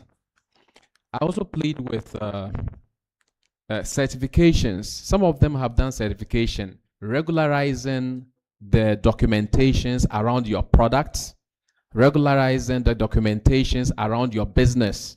Now, what is the essence of that? It makes the investor realize that you yourself, you are serious, and then you are going somewhere. And then keeping records of your business. Presentations, PowerPoints, I'll give it 75, 80%. I think they've done a good job sitting down doing all that, but they have to be very good documentations around the businesses. Now, I'll plead with all the established business people over here to make themselves available, especially our brothers who came from the US and then the UK. Make yourself available so that certain questions that will come from the people who made the pitch, so that we saw, just like Al-Haj said, every business is an idea, and ideas are raw, and the thinking around the ideas is what makes it what it is. And there has to be a lot of thinking around it so that all the tentacles around the business will be looked at, so that whenever there is a challenge, it will be something that has already been thought of. Now, they will not be able to do it themselves. The fact about business is that unless you do it, you will not have the experience. So the people who have already done it, the experience, that's why all the time they are talking about mentorship, mentorship, mentorship. The reason is that if you don't have the experience and you have the knowledge, you can attempt the implementation, but when the challenge comes, without the experience and the courage, you could crumple. That's the reason why you need experience. So let's make ourselves available. Let's answer questions. Let's give some directions so that we can have multinational, multi-million-dollar businesses. Because scaling up some of the ideas over here, it's not business for just Ghana. It's a world's business, especially the food businesses that were presented here. It's a business that could be all over the world if the brands are good, the products are good, and everything is put together properly. So, Sadal Saib, this is a great program. I have enjoyed myself. Frankly, I didn't know it was going to take this long, but I've enjoyed sitting and then listening, and I've not been bored at all. So I thank you very much, and we hope to have more of these, and then we be able to raise business people from these things. Assalamu Alaikum. Wa alaikum salam wa rahmatullahi wa barakatuh. I've just sought the permission of our chairman to give the opportunity to one last participant. The thing is, originally she was part of the plan, but she's from Tamale, and she was not looking forward to coming. But she had a unique opportunity of someone booking a flight for her to come. And at the moment, she has just arrived. And so that shows the perseverance that she has in coming here. Hence, I will request that you all give her the listening ear. And yes, she will proceed with her submission. Jazakumullah. Let's go.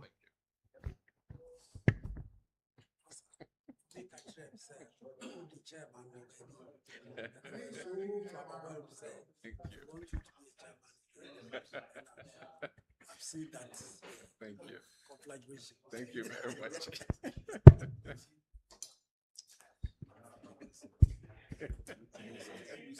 Assalamu Alaikum wa rahmatullah. Thank you. Thank you very much. Thank you very much. Please, I'm the person of Hired and my product's name is Vita Yam, a product using yam tubers to produce yam porridge and yam pasta. Sorry. Okay, so every year in Ghana here, farmers produce Thank you very much. Thank you very sorry. Okay, so every year in Ghana here, farmers bury their harvest, that's the yam produce from their farms, so that they will wait for customers to come and buy. But sometimes they pray for the customers to come, but they don't show up. Yeah. So I founded this Vita Yam as a game changer, because by transforming the yam harvest from a fragile, perished crop into nutritious, market-ready food product from farm to the future.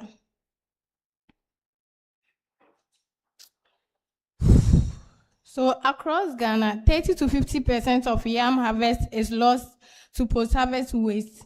That affects over 2 million yam farmers, and that's a tragic irony. While local farmers are watching their crops rot, Ghana is importing processed food products that our own soil can produce. Yam is rich in fiber and vitamin B6 and is resistant to starch, yet it remains almost entirely unprocessed. So Vita Yam pasta is a gluten-free, high-fiber pasta made from 100% locally grown yam flour. It has a familiar texture consumers already love, with superior nutrition. No imports are added.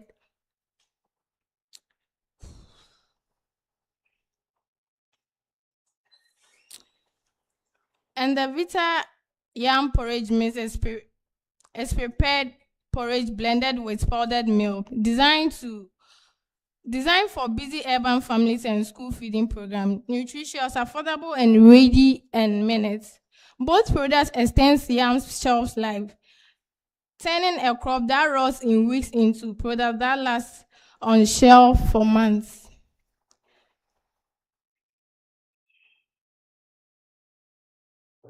What makes the Vita Yam product unique is that it creates a shared value at the level of food chain. For farmers, for instance, it guaranteed them offtake partnership, whereby we directly buy the tubers of yam from the farmers.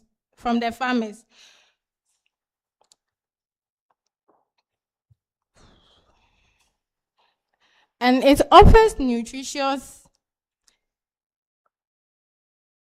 and affordable, convenient, and alternative to imported products like Cerelac and other stuffs.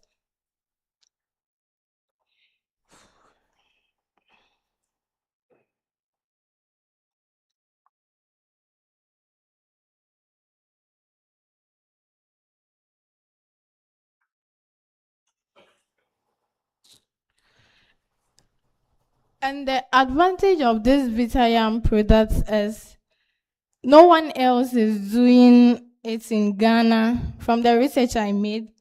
And imported pasta uses no local yam, which costs more and has no connection to the Ghanaian farmers. Traditional raw yam has no shelf life and no processing. Local competitors, where they exist, are partial players, missing key pieces of the puzzle. Vita Yam is the only product that is locally processed, shelf life stable, nutritionally enhanced, affordable, and a farmer sourced all at once. It also have proprietary production method and direct farmer relationship that will be very difficult for a new entrant to replicate it quickly. The revenue comes from 3 streams. That's 55% from retail and supermarkets, distribution packaged products in major chain across Ghana. from 25% from direct to customer channels, market stores, pop-up events, and urban food markets. This builds brand loyalty and captures premium prices from health-conscious buyers. 20% from institutional and B2B contract, school feeding programs, and food aid NGOs. 2 minutes more. Okay. I am not guessing, but we have phase discipline to go market plan. Thus, we commission our process facility in the Bunu East region, where most of Ghana's yam plantation is.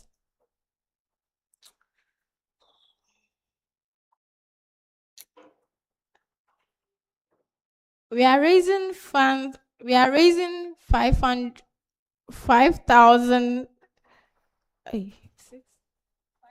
Sorry. No, it's not.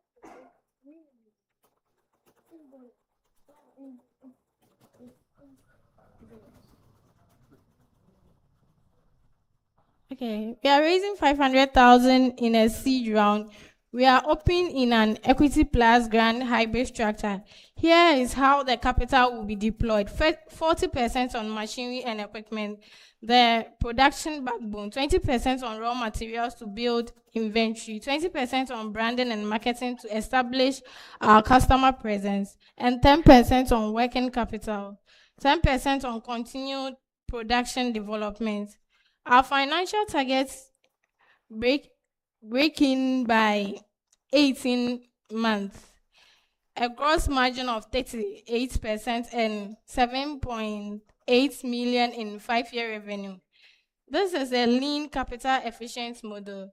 It is designed to reach profitability before we need a rise again. I want to be clear about something.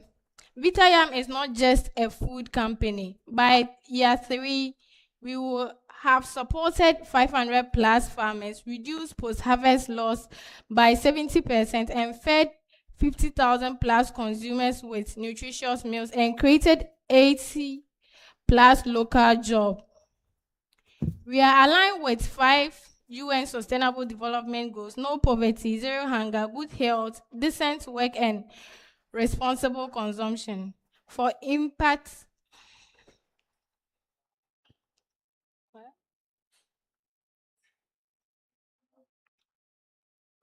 We are grateful to our sister for the submission. really? Jazakallah khairan.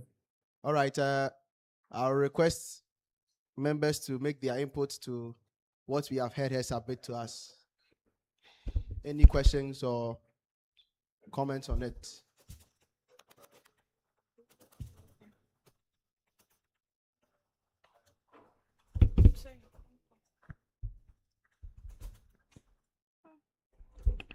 Assalamu alaikum to our dear sister.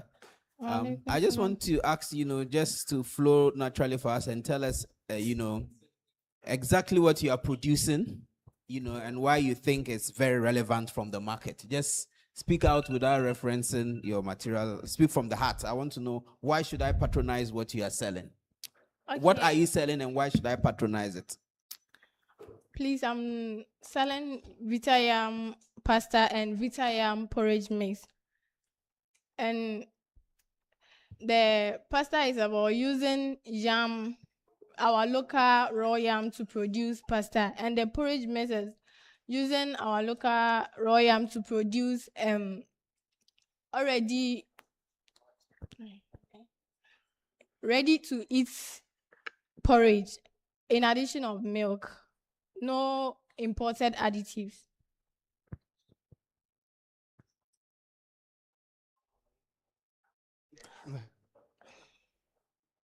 So the questioner is saying basically it's macaroni made from yam as a healthier option Yes. than the flour-based macaronis that we know. Yes. And okay. also to reduce Ghana's importation and also help the farmers to reduce post-harvest cost. Loss. Okay. Loss. Yes. All right. Amri Chairman says he has a question. Sorry. Yeah. Assalamu alaikum wa rahmatullah. Alaikum salam. Assalamu alaikum. Alaikum salam. Young lady, thank you very much for your presentation. But as a follow-up to the question that my junior brother asked a few minutes ago, when you produce, how is your packaging going to be? And what's going to be the, what do you call it? Validity period.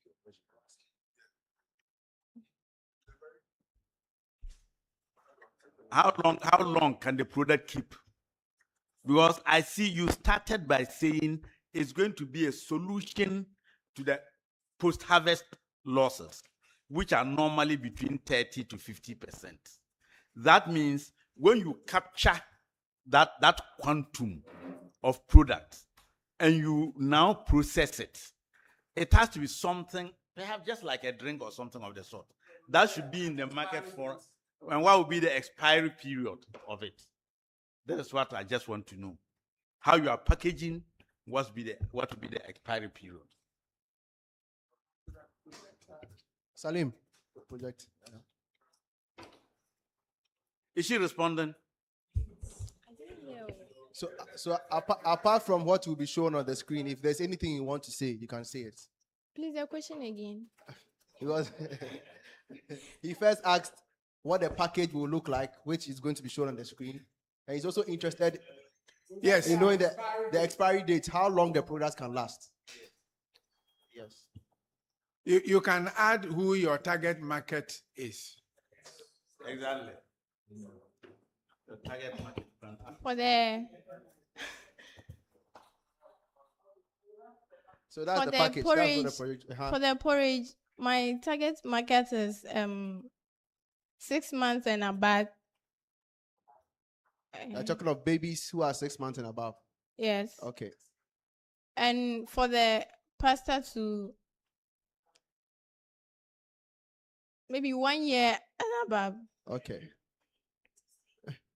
What of the product lifespan? The shelf life. Yes. Not around that. I've not done that lab test, but I know it can last more than 6 months. Okay. So yes.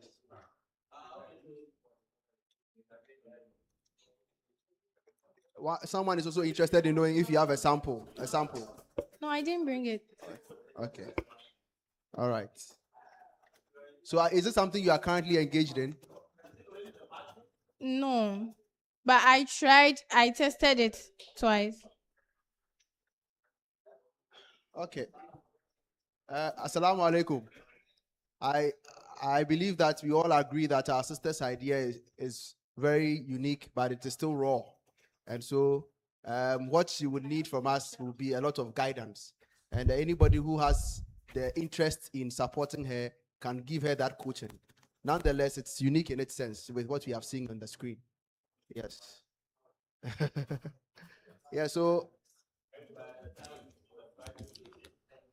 Umul Khaira, I'll recommend that before you leave, try and approach some of our guests here. They are here because of us. Don't feel shy. You've spent a lot of time coming here, and so at least try to get enough information from those who have asked the questions. Maybe someone would be willing to invest, but he's not yet ready to admit that. So please do so. She can also try and be looking at the packaging as we have there. Maybe if it is possible to have a different package for the yam pasta and a different package for the yam porridge than to have the two in the same packaging form. And in fact, to add to what Naiva Mir has just said, the porridge, I don't know whether my eyes are deceiving me. It looks thicker than the 6-year-old babies, 6-month-old baby she was talking about. So I'm thinking that she can take advantage there also and have the porridge at different, levels of viscosity. You know, you can make something light for the babies, then the toddler, then something that is a bit thicker for the even students. Yes.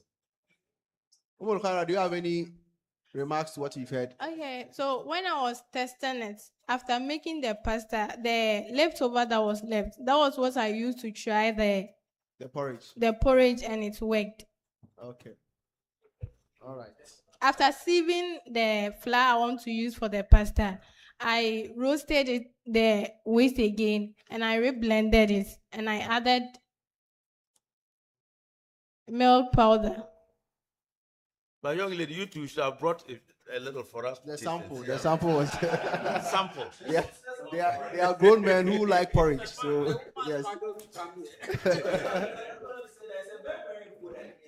It's a very good idea, actually. A bit of work with Indomie, which is one of the biggest pasta production or macaroni producing companies in Africa, and they do billions of dollars in sales. But right now, parents are very concerned that the health benefits of eating this pasta is a major issue for us today. It's not just children who eat pasta.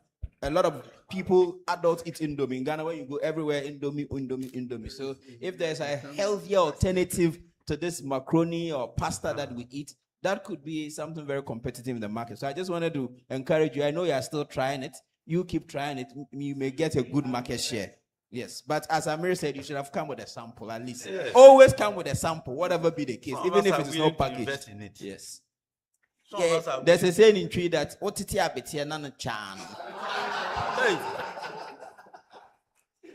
This my small brother, where did he learn so much? Every time. And left me behind.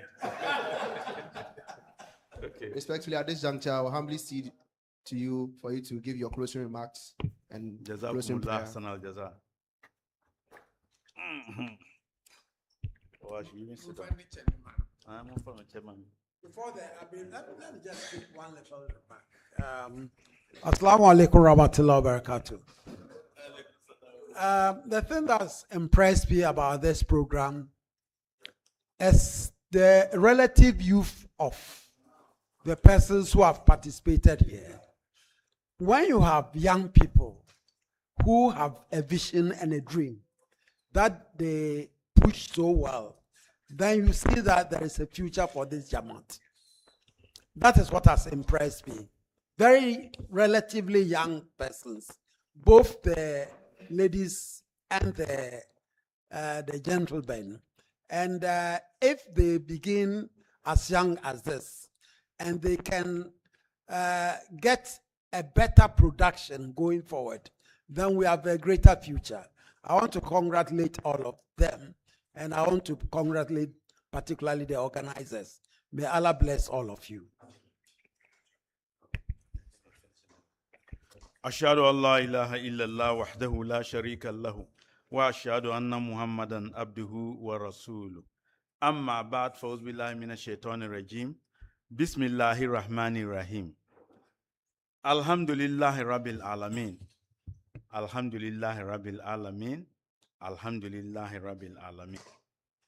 It has been a wonderful day. It has really been a wonderful day. From what the Sadr Sahib has said from the very beginning, this is the first of its kind that has been organized. Only a few days' notice was given, and you can see the responses, the level of enthusiasm in our youth. And like Naib Amir said, the relative youth of the presenters will tell you that they are so enthusiastic about the visions and the dreams that they are having, following them to realize something for themselves and for society. May Allah subhanahu wa ta'ala bless this effort. Today, being the first of its kind, you can see a lot of inexperience during the presentations and in front of highly established businessmen like Nana, like Alhaji Hamza Tankwe and others. The kind of comments that they are passing, you could see that, yes, these people are really inexperienced. But I can tell you, by the second, third, fourth time this thing is organized, and a 22-year-old will come and stand here and make a presentation with all the analysis that it deserves. Inshallah Rabbuna. Nana also mentioned the fact that they are afraid, they are still afraid of mentioning big monies. I would have said, I need $35 million. That's what I would have said, given the opportunity. You see, I've been thinking of investing in plant hire business, like plant pool and others. You can imagine the kind of money it needs, but I don't have that kind of money. So I'm staying put. They didn't tell me that these presentations were coming. Sarasab didn't tell me. I would have come to present. And now list out the number of bulldozers, the number of graders, etc., I need to start. And then I'll put $5 million at the end. And then I'll be looking at the faces of our investors. Who is willing to invest? 50-50, share. Stay there, I stay here. Yes, that is what it is. So, Alhamdulillah Rabbil Alameen. I know that each time Allah subhanahu wa ta'ala has sent a prophet to this world, shortly after that, there has been great prosperity. Prosperity, great one. You can always see it, especially in the advent of our holy prophet Hazrat Muhammad Mustafa sallallahu alaihi wasallam. Shortly after him, you can see how the Arabs advanced. The same shall be the case in this Jamaat. I am not doubting it at all. And these things that we are seeing are the ones that will keep us going until we get to that level. May Allah subhanahu wa ta'ala continue to support us in all these efforts.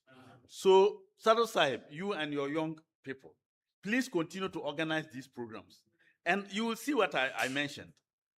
About the third, fourth one, you can see the kind of, if you now play back today's presentation, you will laugh off your head. But yes, it's an effort. So we only pray that Allah subhanahu wa ta'ala blesses that effort, and that what our visions are, what our dreams are, we soon begin to realize them, and they soon also begin to push the Jamaat further and further forward. May Allah subhanahu wa ta'ala accept our humble supplications. Shall we raise our hands for the closing prayer?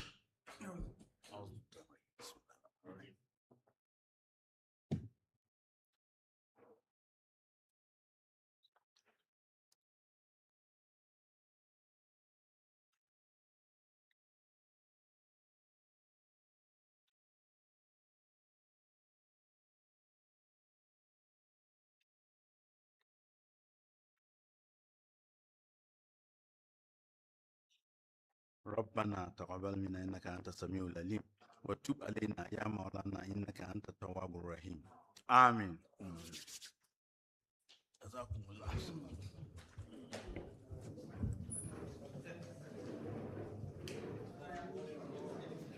It's time for Salat, for Maghrib Salat, so let's do all to head to the masjid. Salat, Maghrib. Yeah, it's 6:30 now, so let's head to the masjid.